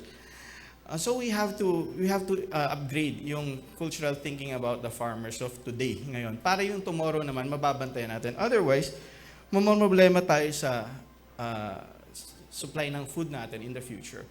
We can connect with the private sector para tumulong. Sinabi ni Chancellor Velasco, UPLB has AMDP that can institutionalize yung mga programs na to on mechanization and improvement. Pwede tayo mag-partner with other countries na successful like the US, China, Israel, India. I've been using a lot of Indian technology sa precision farming na sobrang mura na nabibili na ngayon dito. Pero yung access kasi ng mga farmers, of course, very limited. So, there has to be a whole program to do that para kumita yung magsasaka. Then all of the other items, like yung ABCs natin, yung futures market, the more people getting into agriculture, especially yung bata at may alam at may energy na talagang tumulong, the better it is for our food security. So, as a question siguro lang, also, in terms of attracting new talent, what do you guys think would be the best way to get new blood dito sa agriculture natin, given the current state niya? Before you answer, Vic, thank you very much, Francis. We will now request Secretary Leonie Montemayor to come on Zoom to make certain comments, reservations, and adjustments as far as agricultural modernization, food activity, and food security is concerned. having been in agriculture himself for most of his life. By the way, Secretary Montemayor was the valedictorian of his class at the Ateneo de Manila, but he chose to be a farmer. He's a farmer. Thank you, Secretary. Please. Yeah, maraming salamat, Jonat. I hope I am coming loud and clear. Jonat, was my former colleague also in the Ateneo. So I think, Jonat, I think I was ahead by a few years. And then in the last time, I think we served in the House of Representatives. We were neighbors in the North Wing. Diba? Magkatabi tayo eh. And so it's nice to see John again, and also to greet all of you who are face to face and share some of my Recording comments. stopped. Recording in progress. Share my comments on the topic. Una-una, Jonathan, I like your choice of title for the Zoom meeting because it talks about agriculture, agrarian reform, and food security. So implying there is a linkage among all three. I noticed kasi walang nag-link na talang land reform or bilang nag-link sa land reform. As if it is not linked to agriculture and food security. And yet, if you look at it from a legal perspective, the Constitution, where it is stated, economic policy, it says the state shall pursue a policy of industrialization and full employment based on sound agricultural development, so agriculture and agrarian reform. So, ibig sabihin, mismo yung ating mga framers sa legal matters, nakita nila at pinakapundasyon ng whether it's food security or full industrialization for the country and full employment, it has to start, it has to be based on sound agricultural development and agrarian reform. Magkakaibat po yun kasi pag yung farmer po natin, pagpakit po kanina, the reality in the Philippines is the Philippine agriculture is small farm agriculture. We have about 10 to 11 million small farmers, fishers, IPs, etc. doing the principal occupation is agriculture, etc. Maliliit po yung mga pamasahan. In the range of 1 to roughly 2 hectares. So that's a reality which we cannot overlook when we make our planning. Whether it's for the corridors, digitalization, export markets. Ito po ang ating pundasyon eh. Maliliit na magsasaka. Ito kapag clustering, maliliit na magsasaka. And we have to success or failure plans and how well we're able to motivate and support our small farmers towards food security, etc. So yun po number one eh. So I agree with Chairman Henrino na dapat mas inward-looking tayo. Kasi given our experience with the pandemic still ongoing, and now the effects the war in Ukraine, makita po natin, wait, with this Ukraine and Russia fight, yung wheat supplies natin, apektado, constant corn, and also directly, fertilizer. Apektado lahat ito. So, paano ngayon yung presyo ng pandesal, tinapay, etc. Bakit all of these years, we already have technologies generated, they're used by the university, by our HFCs. We are able, we have technologies, for example, to process rice into rice flour, coconut meat, flour, kamote, also as a flour substitute. I tasted some of this pandesal na may habot ng pan. Flour. Bakit hindi po natin pinalaganap yan? So that now, Sigurado magmamahal po yung presyo po ng AGRARIAN at bakery products na not to mention feed is a substitute for sana po ang lesson natin ngayon ay pag-ibayuhin po natin ang development natin for commercial use and sale. Ito pong ating sarili mapapagod. So that is one example I have how we should be more inward looking. Ano ba yung sarili po nating mapapagod? Kayamanan sa lupa, dapat po natin ma-exploit to the fullest and therefore be able to generate more incomes for our farmers, improve our food security situation, and then base our industrialization, our processing, our development of local equipment manufacturers hopefully on products that can be developed out of our own local outputs. Ito po ang aking panindigan. But sa question na po food security, our idea of food security, like charity, food security must start at home, at a farm household level. So a farmer family cannot be dependent for food security if they themselves are not food secure and they are income secure. So, paano magpo-produce ng tama yung ito po, pamilya niya? Yung anak niya, persado mag-aral kasi walang daw yung kita sa bukid. Yesterday po, galing po ako ng kabiling tatak. Nagre-reklamo po yung mga magsasaka natin doon kasi sabi nila, Mr. Montemayor, kunin nyo, hindi ba sa 7 years, we finally got it took them more than 20 years before they were able to get the one. And now that they have the titles, with the help of the DA, they have installed a solar powered irrigation system. They get water from the Tarlac River, and then they're able to irrigate most, there are 200 hectares rice area in Tarlac. Pero sabi nila, kaya lang po, pagdating naman ng hangin namin, bagsak ang presyo. Kasi bakit pinapayagan ng ating pamalaan yung pagpasok ng imported na bigas? Lalo pa sa panahon ng kanihan.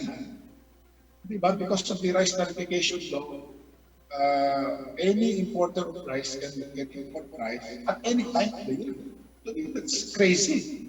I do not know if any government in the world that allows the entry of imported, especially subsidized imported agricultural products, together with the harvest period in the respective countries. Tayo lang po gumagawa nun eh.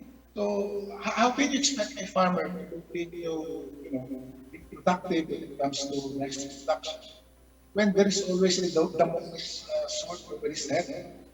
Hindi lang po bagyo ang kalaban ng hindi lang po yung mga peste.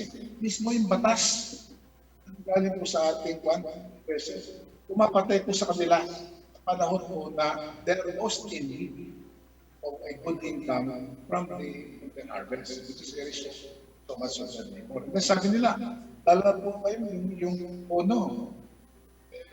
The last time kasi I checked urea before the banning urea. It was about 2,800 pesos per sack. Ngayon po, mahigit na po tipo. Bawat sako. I asked them, how much are you applying? Sabi nila, para maganda harvest namin, kailangan 10 sako. 5 sako urea, at 5 sako concrete. So imagine, dyan pala, ang kanilang production cost na sa import sa loob, roughly would be about 25,000 pesos. Kasi mas mura na konti po yung plan. So, imagine that, almost how much does a farmer net in a 4-month rice crop? So, mabuti kung nakakanet sila ng 50,000 pesos. Wala agad yung 20,000 eh. Then we also have our own estimate based on PSA data since the rice certification law took effect in March 2019, on the average, every harvest, a farmer tilling 1 hectare loses about 5,000 pesos, which is what? Roughly, on the average, roughly 20% to 25% of a farmer's income from rice production. So, I mean, who in his right mind, whether you are a farmer or a fixed income employee, salary employee, taon-taon, umaani ka, you lose 20 to 25% of your income because of a very defective law. Eh, talagang kung you have to be a hero or maybe a fool like many farmers to continue planting and harvesting. So I hope in proceedings we can give more attention also to the issue of trade policy and the issues about inflation. Why are we so economic managers so keen? Always looking at what we can get outside to assure ourselves of food security when we should be more looking inwards. Eh, kung magka-problema sa inflation, unang-unang tinatarget nila food inflation. Food inflation, unang-unang nilang pinapabalikan ang pasanin, magsasaka. Diba? Whether it's baboy, isda, bigas, iba pang mga imported products. Farmer po, unang sakripisyo eh.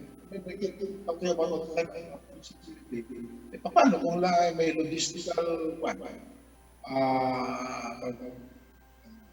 gridlocks? Diba?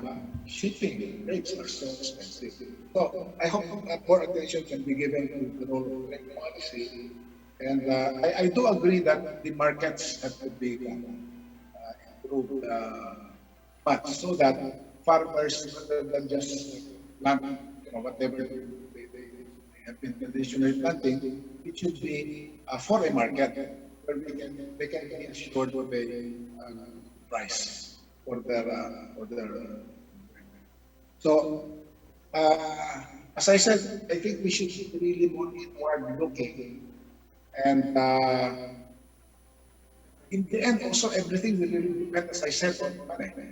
We are able to energize our farmers to do their work in agriculture and food production, and that will mean giving them the proper, of course, policy support, proper funding support, infrastructure assistance, marketing information, and very important also helping to strengthen our organizations, whether they are cooperatives, farmers associations. Now, on the last two quick points, last October, a number of us organizations, 5 of us, we presented a set of 12 major policies in agriculture so that we could help address issues of food security, job generation, and balance urban development. We presented this to the major presidential candidates, including Bongbong Marcos, Alfredo Isko Moreno, and that was followed by an online forum with them that was broadcast over Zoom, Facebook, since November up to December and also January. So we would be happy to share that with you. And again, maybe I can just cite 2 or 3 quick examples na kasi magaganda po yung mga concepts binanggit kanina nila Juan, sila Dr. Ray Velasco, sila Dr. Manyola, and sila Big Bayon. Okay yun, yung idea na yung business corridors, etc. But again, I want to see, our farmers want to see, how are these translated on the ground? For example, if we have a problem with irrigation, in many places of our country, wala pong panin. Yet, we have rivers traversing our lands. Where are our agricultural engineers from schools like the CNSU. Why are they not being tapped by the DA and perhaps by the local governments to investigate what are the what's the irrigation situation in a particular place? What are the engineering solutions? Is it recharging the aquifer? Is it introducing ramp-up irrigation technologies? How do we utilize more of the renewable resources? Kasi nagkamahal po yung money. Kung ginagamit sa bomba ng tubig, it's nagkamahal.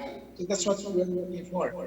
Where is the fish cage technology that utilizes local indigenous materials like bamboo, etc., which can be installed in our major waterways. Kanya po ang tinitingnan at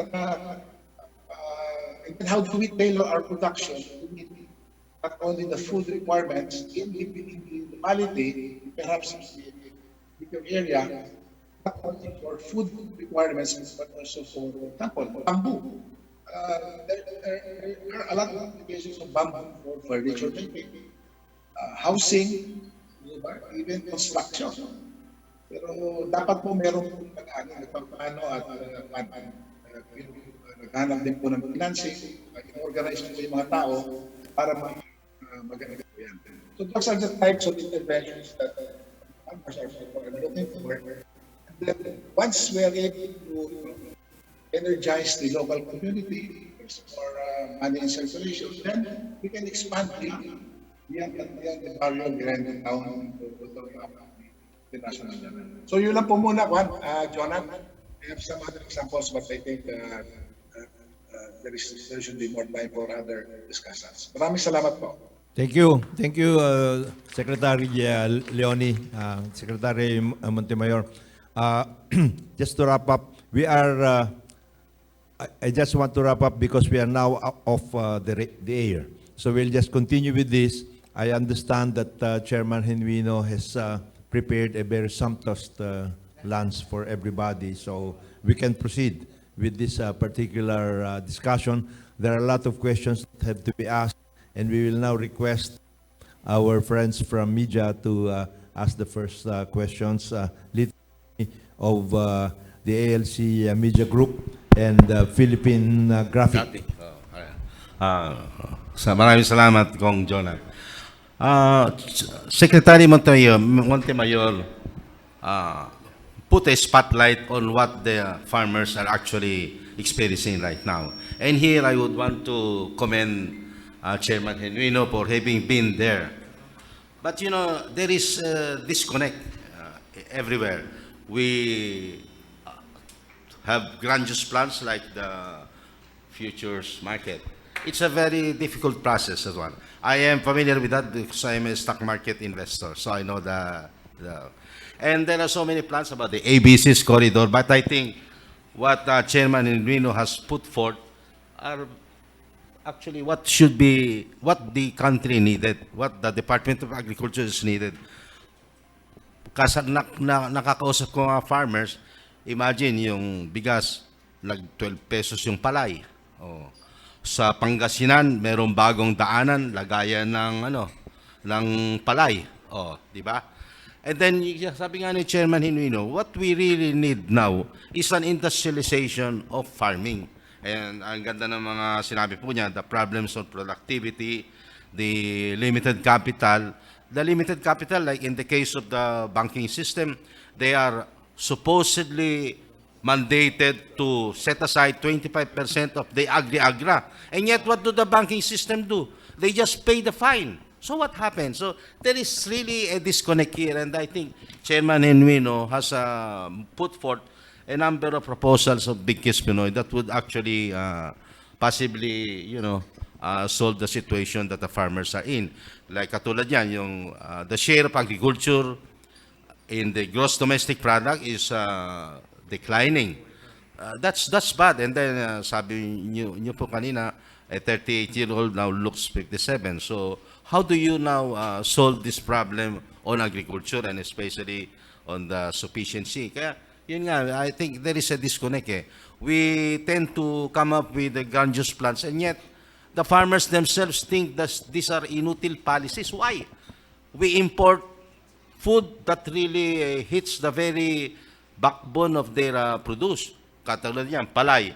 Sabi ni Secretary Montemayor, how can you allow the import of rice during the harvest season? Kaya bagsak eh. Last year, 12 pesos, lugi yung mga farmers. That's why I think Chairman Henry should be given, if possible, a hand in solving this problem that we have, the industrialization of agriculture. That is what is needed. Oh. Hindi, ako naman ang sinasabi ko lang na nakikita ko yung problema sa ground. Ang number one problema natin, gutom, pero look at the budget ng agriculture, Kung ako ang nandyan, hindi ako papayag na hindi ko idodoblehin ng 4 beses ang budget ng agriculture. Kasi ang problema natin gutom eh. Di ba? Eh bakit ang budget ng agriculture napakaliit? Pangalawa, kung tayo mag-i-industrialize sa agriculture, ganito kasi pinag-uusapan dyan eh. Kung si Lolo, si Lola, si Tatay, si Nanay, may kitang tiki 15,000, that is practically 60,000 per month. And 60,000 per month, ang pinag-uusapan dito, amount of income ng per family na pwedeng umikot sa economy. Pag lumaki ang kita ng pamilya, yung sinasabi nating problema sa lahat na yan, bagsak, ayaw magpautang ng bangko, masosolve lahat yan. Dahil ikot yung economy, pera. Kasi may pera ang tao, may bibili. Pag walang pambili ang tao, talagang malulugi. Di ba gano'n lang kasimple yun? Tapos, ang napansin ko, pumunta ka sa ibang bansa. I've been to Thailand, I've been to so many countries. Makita mo sila, lahat ng bagay, pati toothpick, in-industrialize nila. Kaya ang sabi ko, dapat, bawat barangay, bawat municipality, dapat, bawat probinsya, kinukwenta natin ang gross income ng tao. Pag nakwenta natin ang gross income ng tao, ang susunod na problema, how to double, triple, quadruple the income ng tao, ang solusyon, industrialization ng bawat lugar. And then, we apply the domestic circulation principle na ginagawa ng China at South Korea. Pag ginawa natin yan, hindi natin kailangan ng tulong ng kahit na sino. Tatayo tayo sa sariling pa. Yan ang problema ng Pilipinas. Kaya po, napakahalaga, itaas ang budget ng agriculture. Kung 60 billion siya, gawin 240 billion, gawin 300 billion. I-mechanize natin lahat. Ayusin ang irrigation, ayusin ang storage, at lahat ng production natin, mga prutas, kung ano-ano, gawin nating mga canned goods lahat yan. Pagka nagkaroon ng industriya, dadami ang may trabaho. Pag dumami ang may trabaho, maraming bibili, wala na tayong problema. Yan lang, maganda. Thank you,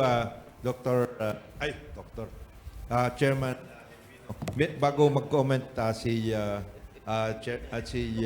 Dr. Velasco, may mabanggitin muna si Attorney Jimeno tungkol sa processing and other activities na kailangan ng sinasabi ni Chairman Genuino sa industrialization.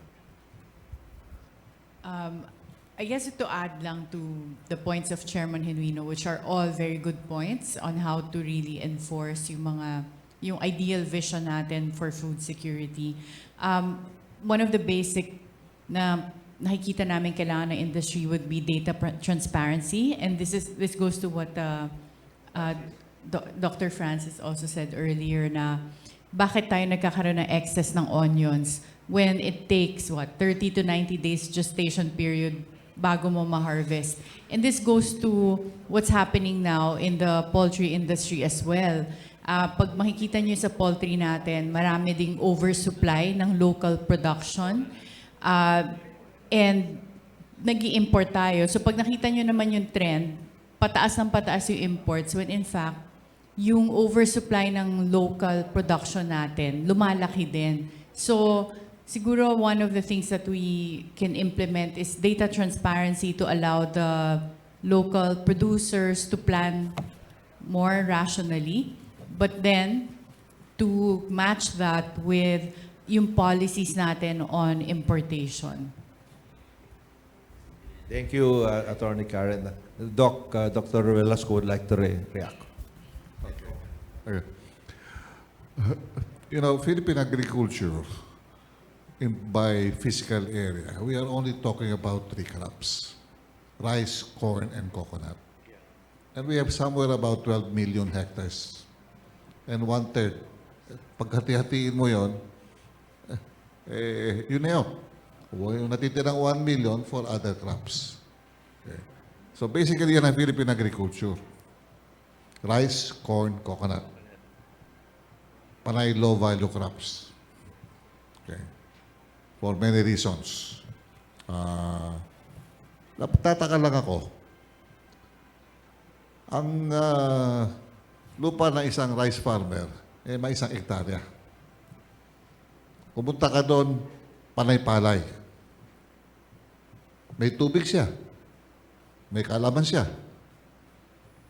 Bakit hindi niya iwan yung isang pilapil? Tamnan niya ng mga sinasabi nating high-value crops. Bakit hindi? Magtatanim siya ilang halaman para sa kanyang pamilya. Kayang-kaya i-transform yung isang pilapil na 100 square meters into high-value crops. Talong, kamatis. No? May tubig na siya. Bakit hindi? Bakit sa palay siya na magtatanim? Yun ang isang malaking tanong. Bakit? Kasi yung market system ng rice, credible, reliable, miski malit ang kita nila. Bakit sila susugal sa high-value crop kung wala silang pagdadalaan? Pero yung rice, credible, reliable. Somehow kikita silang miski maliit. Talaga namang, actually, return on investment ng rice maganda, pero maliit talaga ang margin. Ang cost of production ng rice per hectare is about 45,000. Okay? Ang gana mo, nasa mga 80,000. So may neto ka mga 40. Okay, 35, 40. Okay? But that is in a period of 4-5 months. Pero may hybrid rice Biski na. Sabi mo gano'n. Mag 10 tons ka, gano'n pa rin yan. Malit pa rin ang real profit.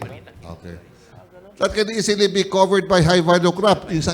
Yung 100 hectares, 100 square meters mo, kaya mo itanim yan. Pero hindi. Bakit? Ba't ako magtatanim? Wala akong pagdadalan. Kasi, hindi siya nakakonect sa demand eh. Pangalawa, kasimple, bago ko madala yung produkto ko doon sa urban demand, sira na. Pangalawa, napakamahal. Okay? Kaya tumatakas ang bigas natin, gawa ng transport cost. Isang baba ng sako sa truck, piso. Ngayon, 2 piso na ata. Isang karga, pataas, piso ulit. So, yung mga logistics cost talaga. No? But the bottom line, mababa ang productivity ng farmer natin kasi ayaw nila magtanim ng mga high-value crop. Kasi wala silang pagdadalan eh. Ganun kasimple yun. Bakit ako magtatanim ng wala akong pagdadalan? Okay. Yung mga malibit, yung kamatis, sinasabi natin, bakit tinatapon? Katunayan, sugal yan nila. Alam nila ginagawa nila. Kasi sa 3 season ng kamatis, kapag tumama sila ng presyo na isang season, bawing-bawi yan. Baliwala yun sa kanila. Sili, ganoon din. Sugal yan, marunong sila. At ang nagtatanim ng kamatis ay mga investors. Hindi maliliit na magsasakayan. Pumunta ka sa Batangas, Diyos mo mga financiers yung mga yan. Hindi small farmers yan. Ganyan ang laro ng mga,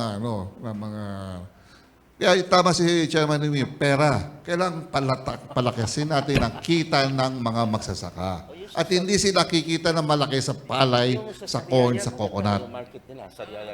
They have to move to high-value crops. Diversification ang pinag-uusapan natin. Okay?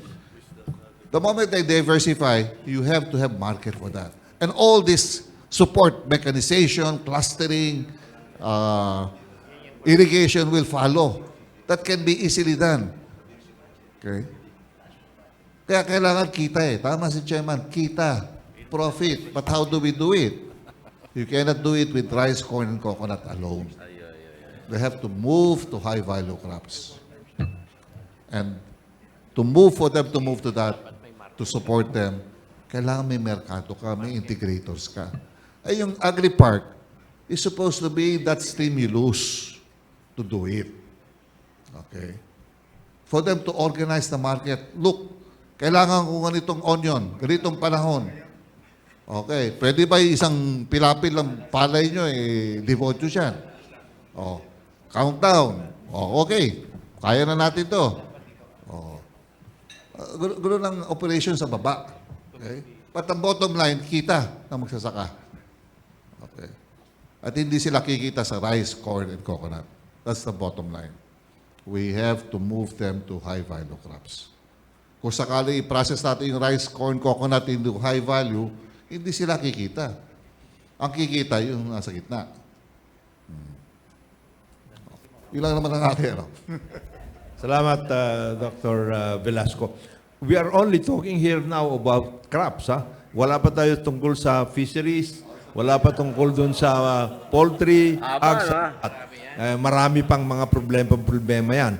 So, yes, gusto mo? Yes. Yeah, tumayo ka na lang.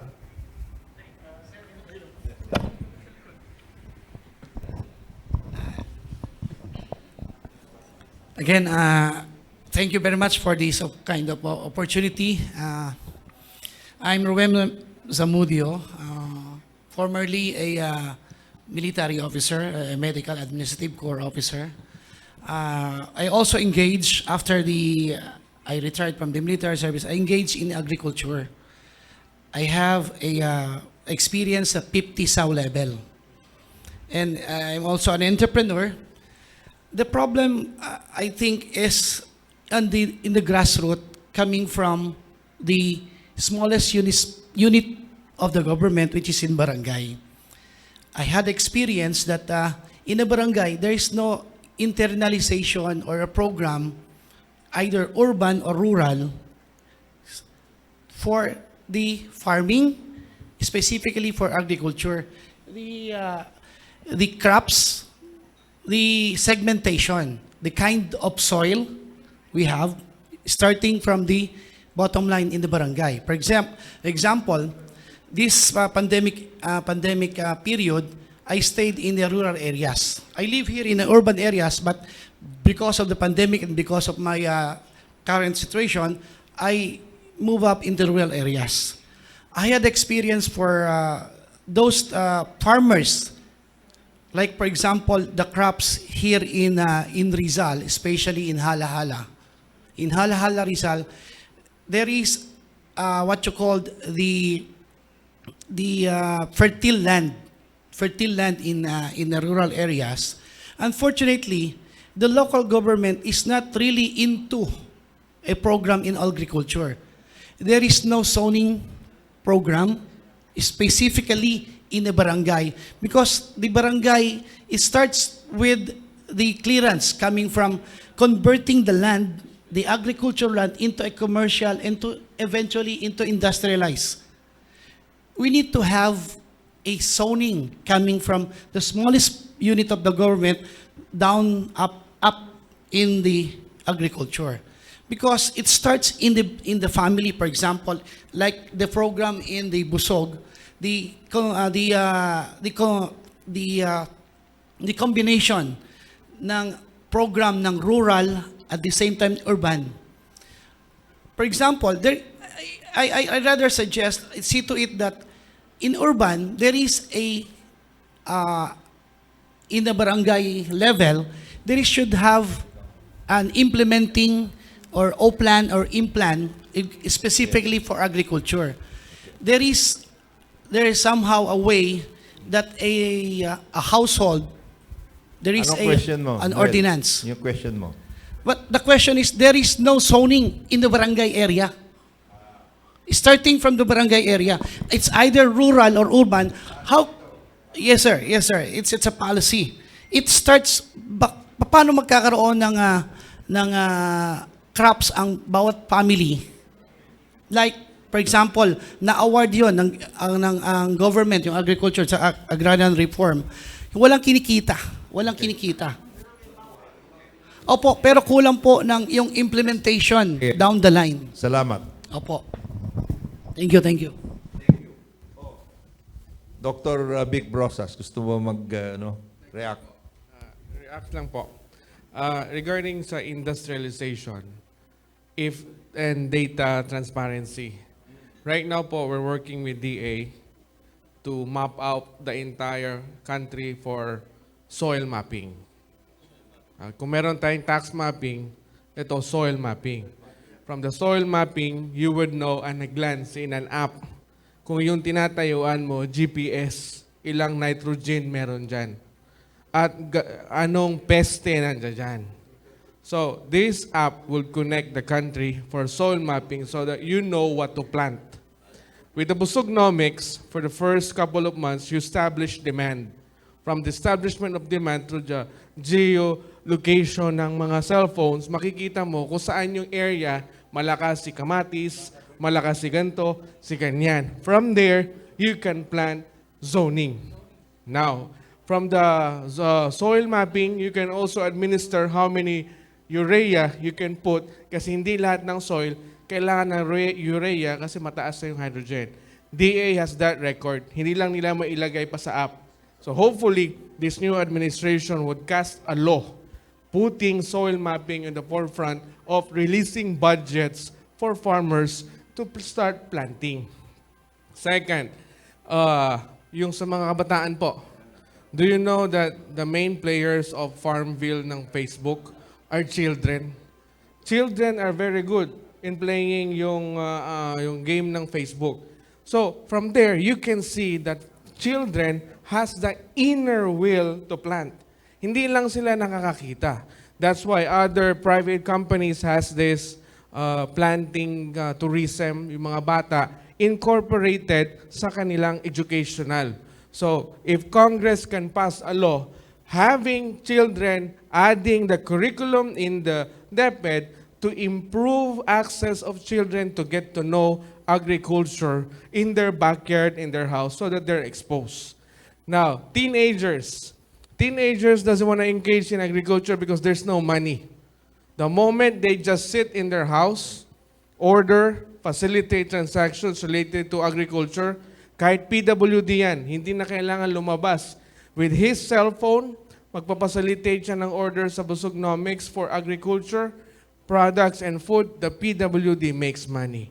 And children, teenagers will also make money to facilitate. And they become now accredited karinderya, not just only for us, but for the tourism.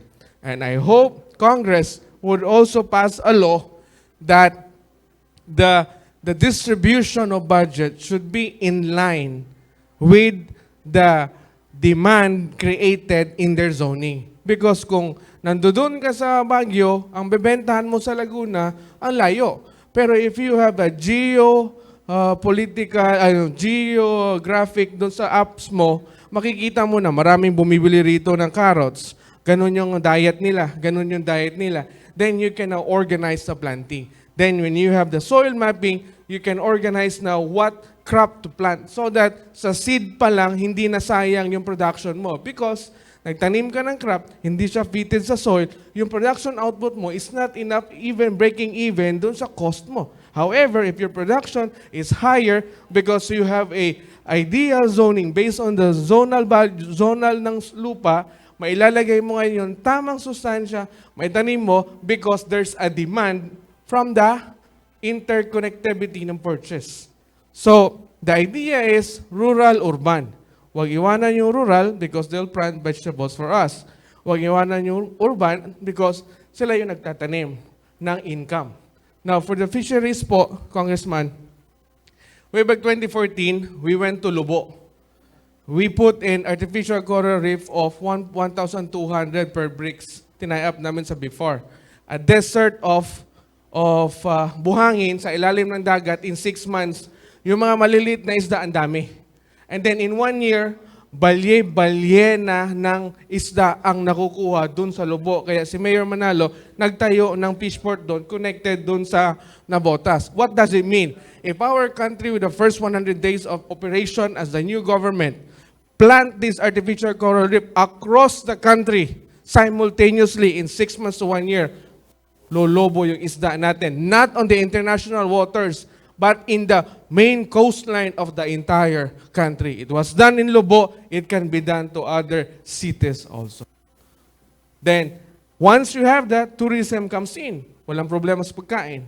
Fishing, makukuha sila doon. Luluto, kakain, para sa kanila. You grow the economy. So I hope Congress could pass those law so that hindi masayang yung pera natin na pagtanim mo, binaha, patay. Nagtanim ka, underproduce, kasi yung seed na ginamit mo doesn't match the soil. So kinangalan, dapat ang Congress magpasa po ng batas na yan. Salamat po.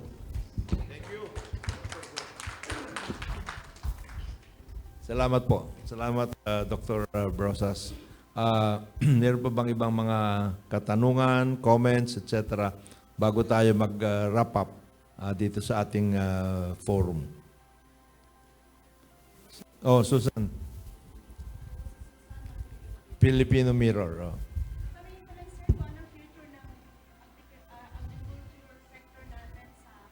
Pinayagan na ang pagtatanim ng special rice sa Pilipinas. O sinatawag niya GMO rice. Thank you, sir. Kapag pinag-usapan natin GMO sa rice, iisa lang naman lumabas pa dyan yung golden rice. Ngayon ay pinag-uusapan pa kung paano natin gagamitin. Wala pa sa ang IRI ay nag-iisip pa kung paano ito papagamit sa mga iba-ibang bansa. At tayo ay nag-iisip pa rin kung paano gagamitin. So wala pa naman sa baba. Ngayon, marami ang umaayaw sa GMO. Okay? Pero kapag sinabi natin genetically modified organism, malawak ang ibig sabihin yan. Ang karamitan na ayaw ng publiko o nung mga against ay yung natawag natin transgenic. Kumukuha ng gene sa ibang klaseng organismo at inilalagay sa halaman. Halimbawa, from animal, from bacteria to the plant. Yan yung tatawag natin BT gene. You know? Pero marami naman gene ngayon na ginagamit na galing din sa halaman.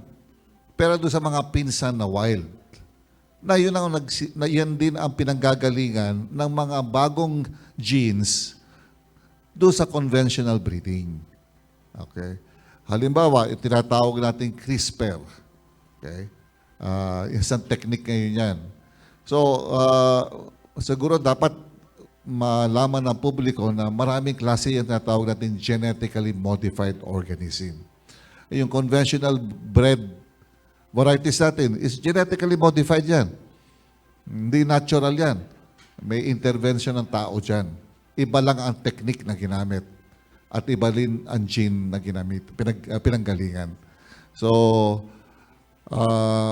kung tutuusin, malaki impact nung genetically modified organism sa ating agrikultura. Yung mga makabagong binhi natin ng palay, makabagong binhi ng corn, yan ay genetically modified in the broadest sense. Okay? At maganda ang ani. Lumalaki ang ani. So, may impact. Kung titingnan natin, kung 110 million tayo ngayon, asahan mo in 50 years, aabot na tayo ng 200 million. Isipin natin kung saan natin kukunin pagkain na papakain dyan. Okay. Mabuti na lang at ang kapitbahay nating mga bansa, katulad ng Korea, Japan, ay pabaksak ang populasyon. Pwede tayo pumunta doon. Pero yun ang katotohanan. Pataas ang populasyon natin. Pero hindi lumalaki ang ating lupa. At kung titingnan mo ang lupa ng ibang kapitbahay natin, Indonesia, ang kanilang agricultural area, 4-5 beses ang laki sa atin. Ang Thailand, 7 beses. Okay? Even Vietnam, mas malaki ang kanilang lupain. So, medyo dehado tayo dyan. Maliit ang ating lupain compared. Ang malaki natin ay yung ating karagatan na dapat natin bigyan din ng malaking pansin. Okay. Thank you, Dr. Velasco. Ang nababanggit po natin dito ay yung pangangailangan nga ng whole of nation approach pagdating ho sa agriculture at napaka-importante yung education and information, data transparency, yung pakikipag-ugnay ng private and public sector gaya ng binanggit kanina ni Chairman Genuino para mabigyan ng karapat-dapat na technology, capital at resources ang ating mga agricultural silang dapat gobyerno ang pumapasok dyan.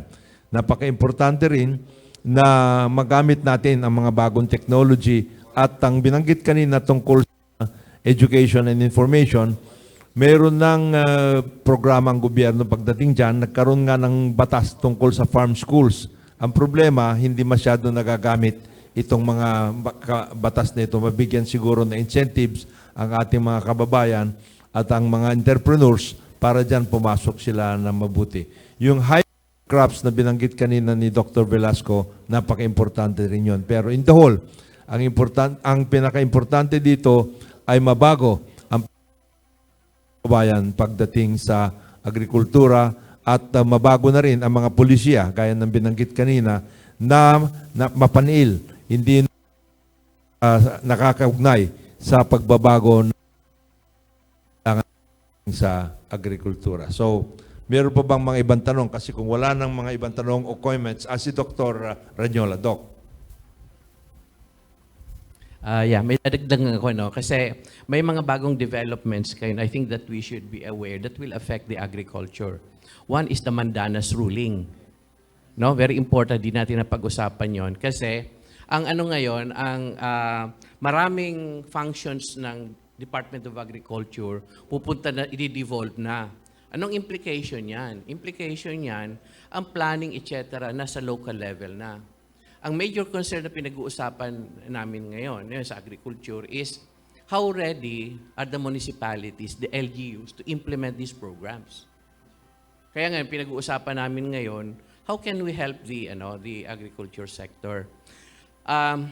I failed to mention, I am the national chairman of the Philippine Association of Agriculturists. Ang member namin ay lahat ng mga licensed agriculturists around the country.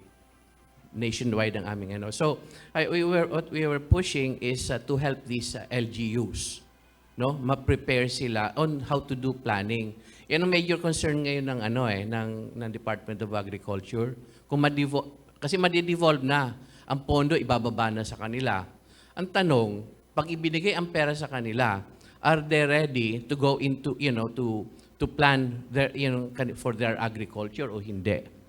And even if they want, do they have the, technical know-how to be able to do that? Yan ngayon ang isang major concern. Kaya kailangan talaga pagtuunan din to ng pinag-uusapan namin to ng Agricultural Training Institute. No? Kasi ngayon, madi-devolve na nga, mga klaseng training ang kailangan nila? No? And how do we go about it? And it doesn't happen overnight. So, isang isang malaking concern yun. I'm just commenting on a few things. The other one is, there's an issue of aging farmers, no? Which is true. Pero, ito I've learned kasi economist ako eh. In the process of development kasi, if you look at the industrialized countries, no? Over time, ang mga industrial countries, they don't need as many farmers. In fact, what they need are farmers who are well-trained. Naturally, like sa ibang countries, makita mo, isang farmer, kasi may fully mechanized yan. Talagang ngayon what will happen to the people who have been in agriculture? They have to move out of agriculture. Kaya importante rin yung mga yung development ng mga agri-industries to support agriculture. Doon pupunta ngayon yung mga madi-displace ngayon sa agriculture. Alam mo, ang agriculture is a very important industry for the economy kasi ang description sa agriculture parang sponge.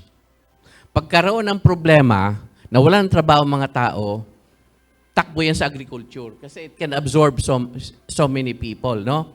Pero pag gumanda ang ekonomiya, nag-industrialize, guys, yung sinasabi, nag-modernize, magkakabit yan modernization, industrialization. Ang mga kailangan ng industry ng mga tao, saan galing yan? Agriculture, pupunta sa industry. So, this will be the implication later on. Right now, it's a big problem that we don't have many people in agriculture because we are not modernized, we are not industrialized.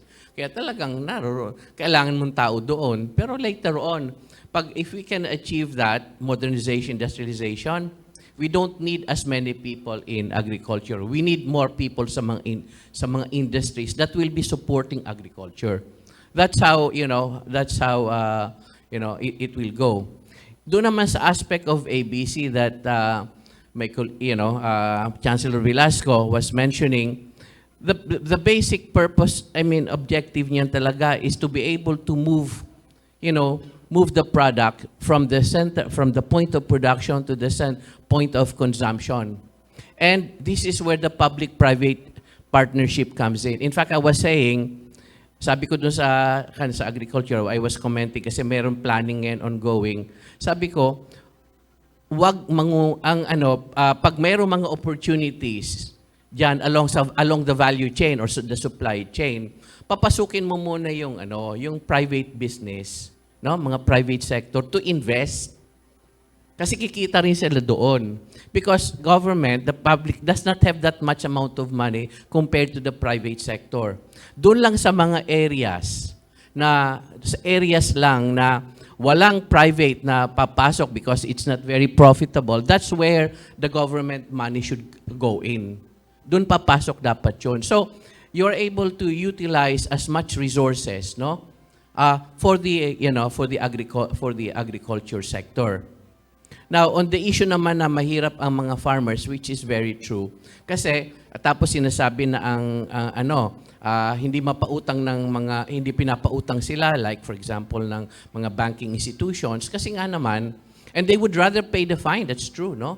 They would rather pay the fine. Why? Because it's very risky. The loss that they will incur from the non-payment by the farmers will be bigger than if they just pay the fine, which is rational, no? Kasi kailangan kumita rin sila. Now, how can we, resolve it? Yun ang idea behind yung pinag-uusapan dito na kung ang mga farmers magiging profitable, there's no reason why the banks will not lend to them. They will. Laging tanong yan, paano gagawin mo? Paano ma-reduce ang risk? Well, i-cluster mo yan, tapos provide all the support along the value chain. Kasi parang ang flow ng products ay, ang cost of moving the products and also will be low. The losses that will be, the product losses, kasi malaking losses pag malaking, will be reduced. So the cost of production will go down, and to the consumer ay mababa. Kasi nagtatanong, bakit ang baba ng binabayad sa farmer pagkatapos ang taas ng presyo sa consumer? Ang reason lang naman simple Ang reason is because as you move them from the production to ang taas ng cost mo, logistics, yung sa logistics mo, marami ka pang ma-incur na losses. Mababa ang quality ng mga product kasi, nare-reject nga pag ina-export natin kasi mababa ang quality. Pero kung mayroon ka mga support services na yon to provide, that's where the intervention will come in. Kaya what we are in fact suggesting, ang suggestion ngayon is mag-identify na ng mga corridors around the country, mga agribusiness corridors, and it's important to do a feasibility study. Will this corridor be viable or not? No? Pag viable yan, then pasok ngayon ang private sector kasi we'll encourage the private, you will make money here, you can invest here. Ito yung product, itong potential production yan, ito ang market niyan. Kailangan lang yan investments in processing, storage, mga government can come in and provide irrigation facilities, tulong-tulong actually. And so that's the entire plan of that. No?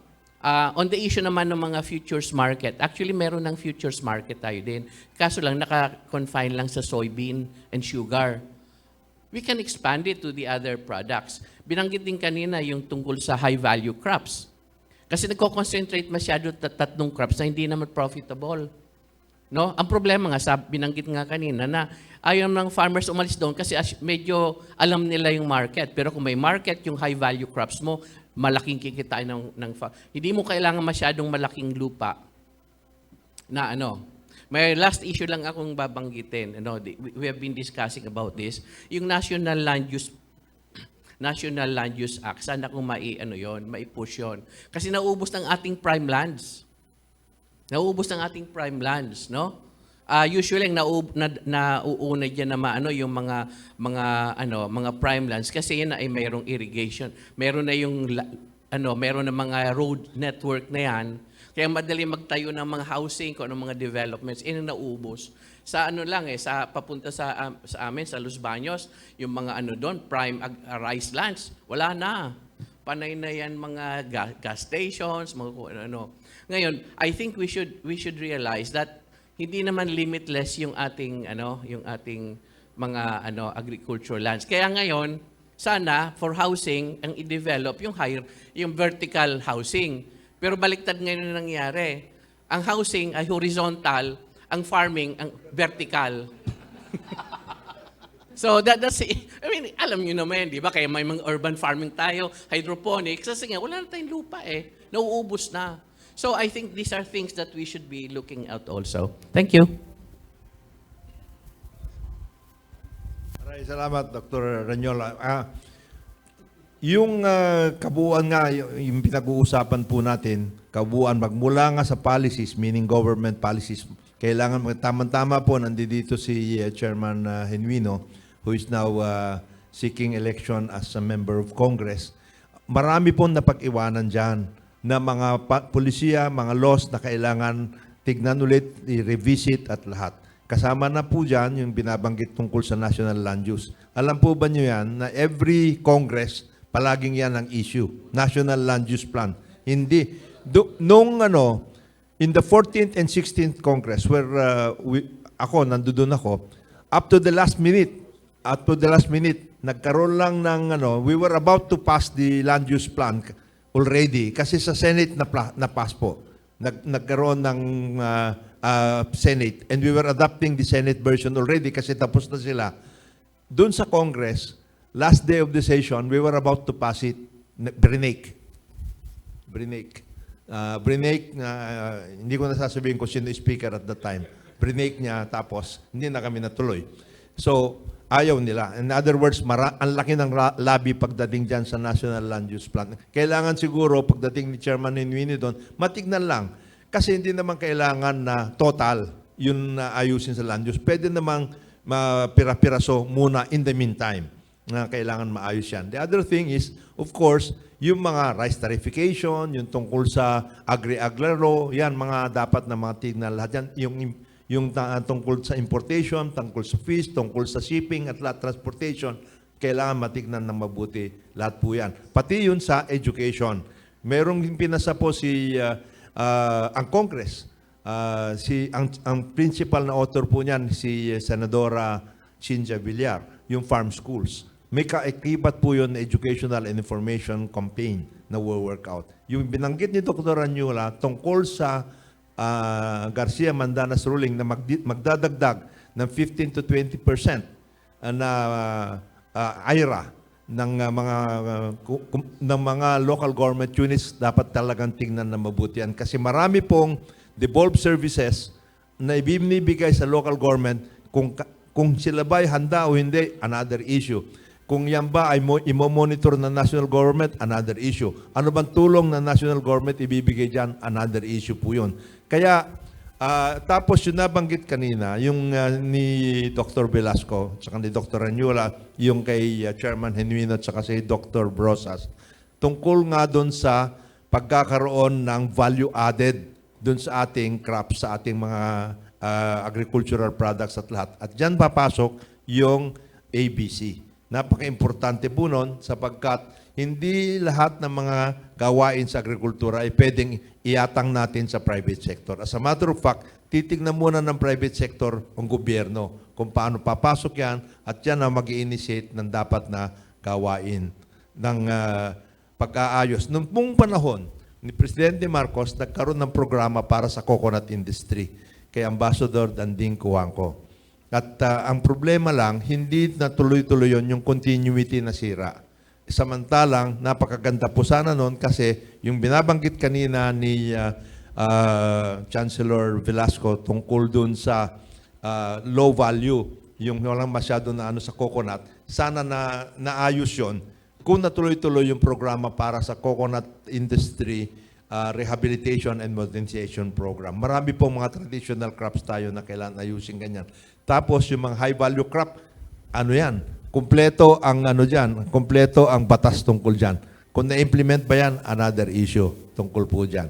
So, marami po tayong dapat pag-usapan. Hindi po kasya ang ating alas 12 na nga po. Hindi po kasya itong ating webinar. But this is just the first of a number of sessions that we hope we will be having. And we hope that our friends in Congress as well as the next administration will be able to take a look at all of these things so that we will finally, yung binabanggit nga po natin, we will finally move forward. Sabi ni Chancellor Velasco at saka ni Chairman Genuino, matagal na natin sinasabi moving forward. 40 years na ito, moving forward pa rin tayo. Kailangan ayusin na po natin to. Maraming salamat po sa ating mga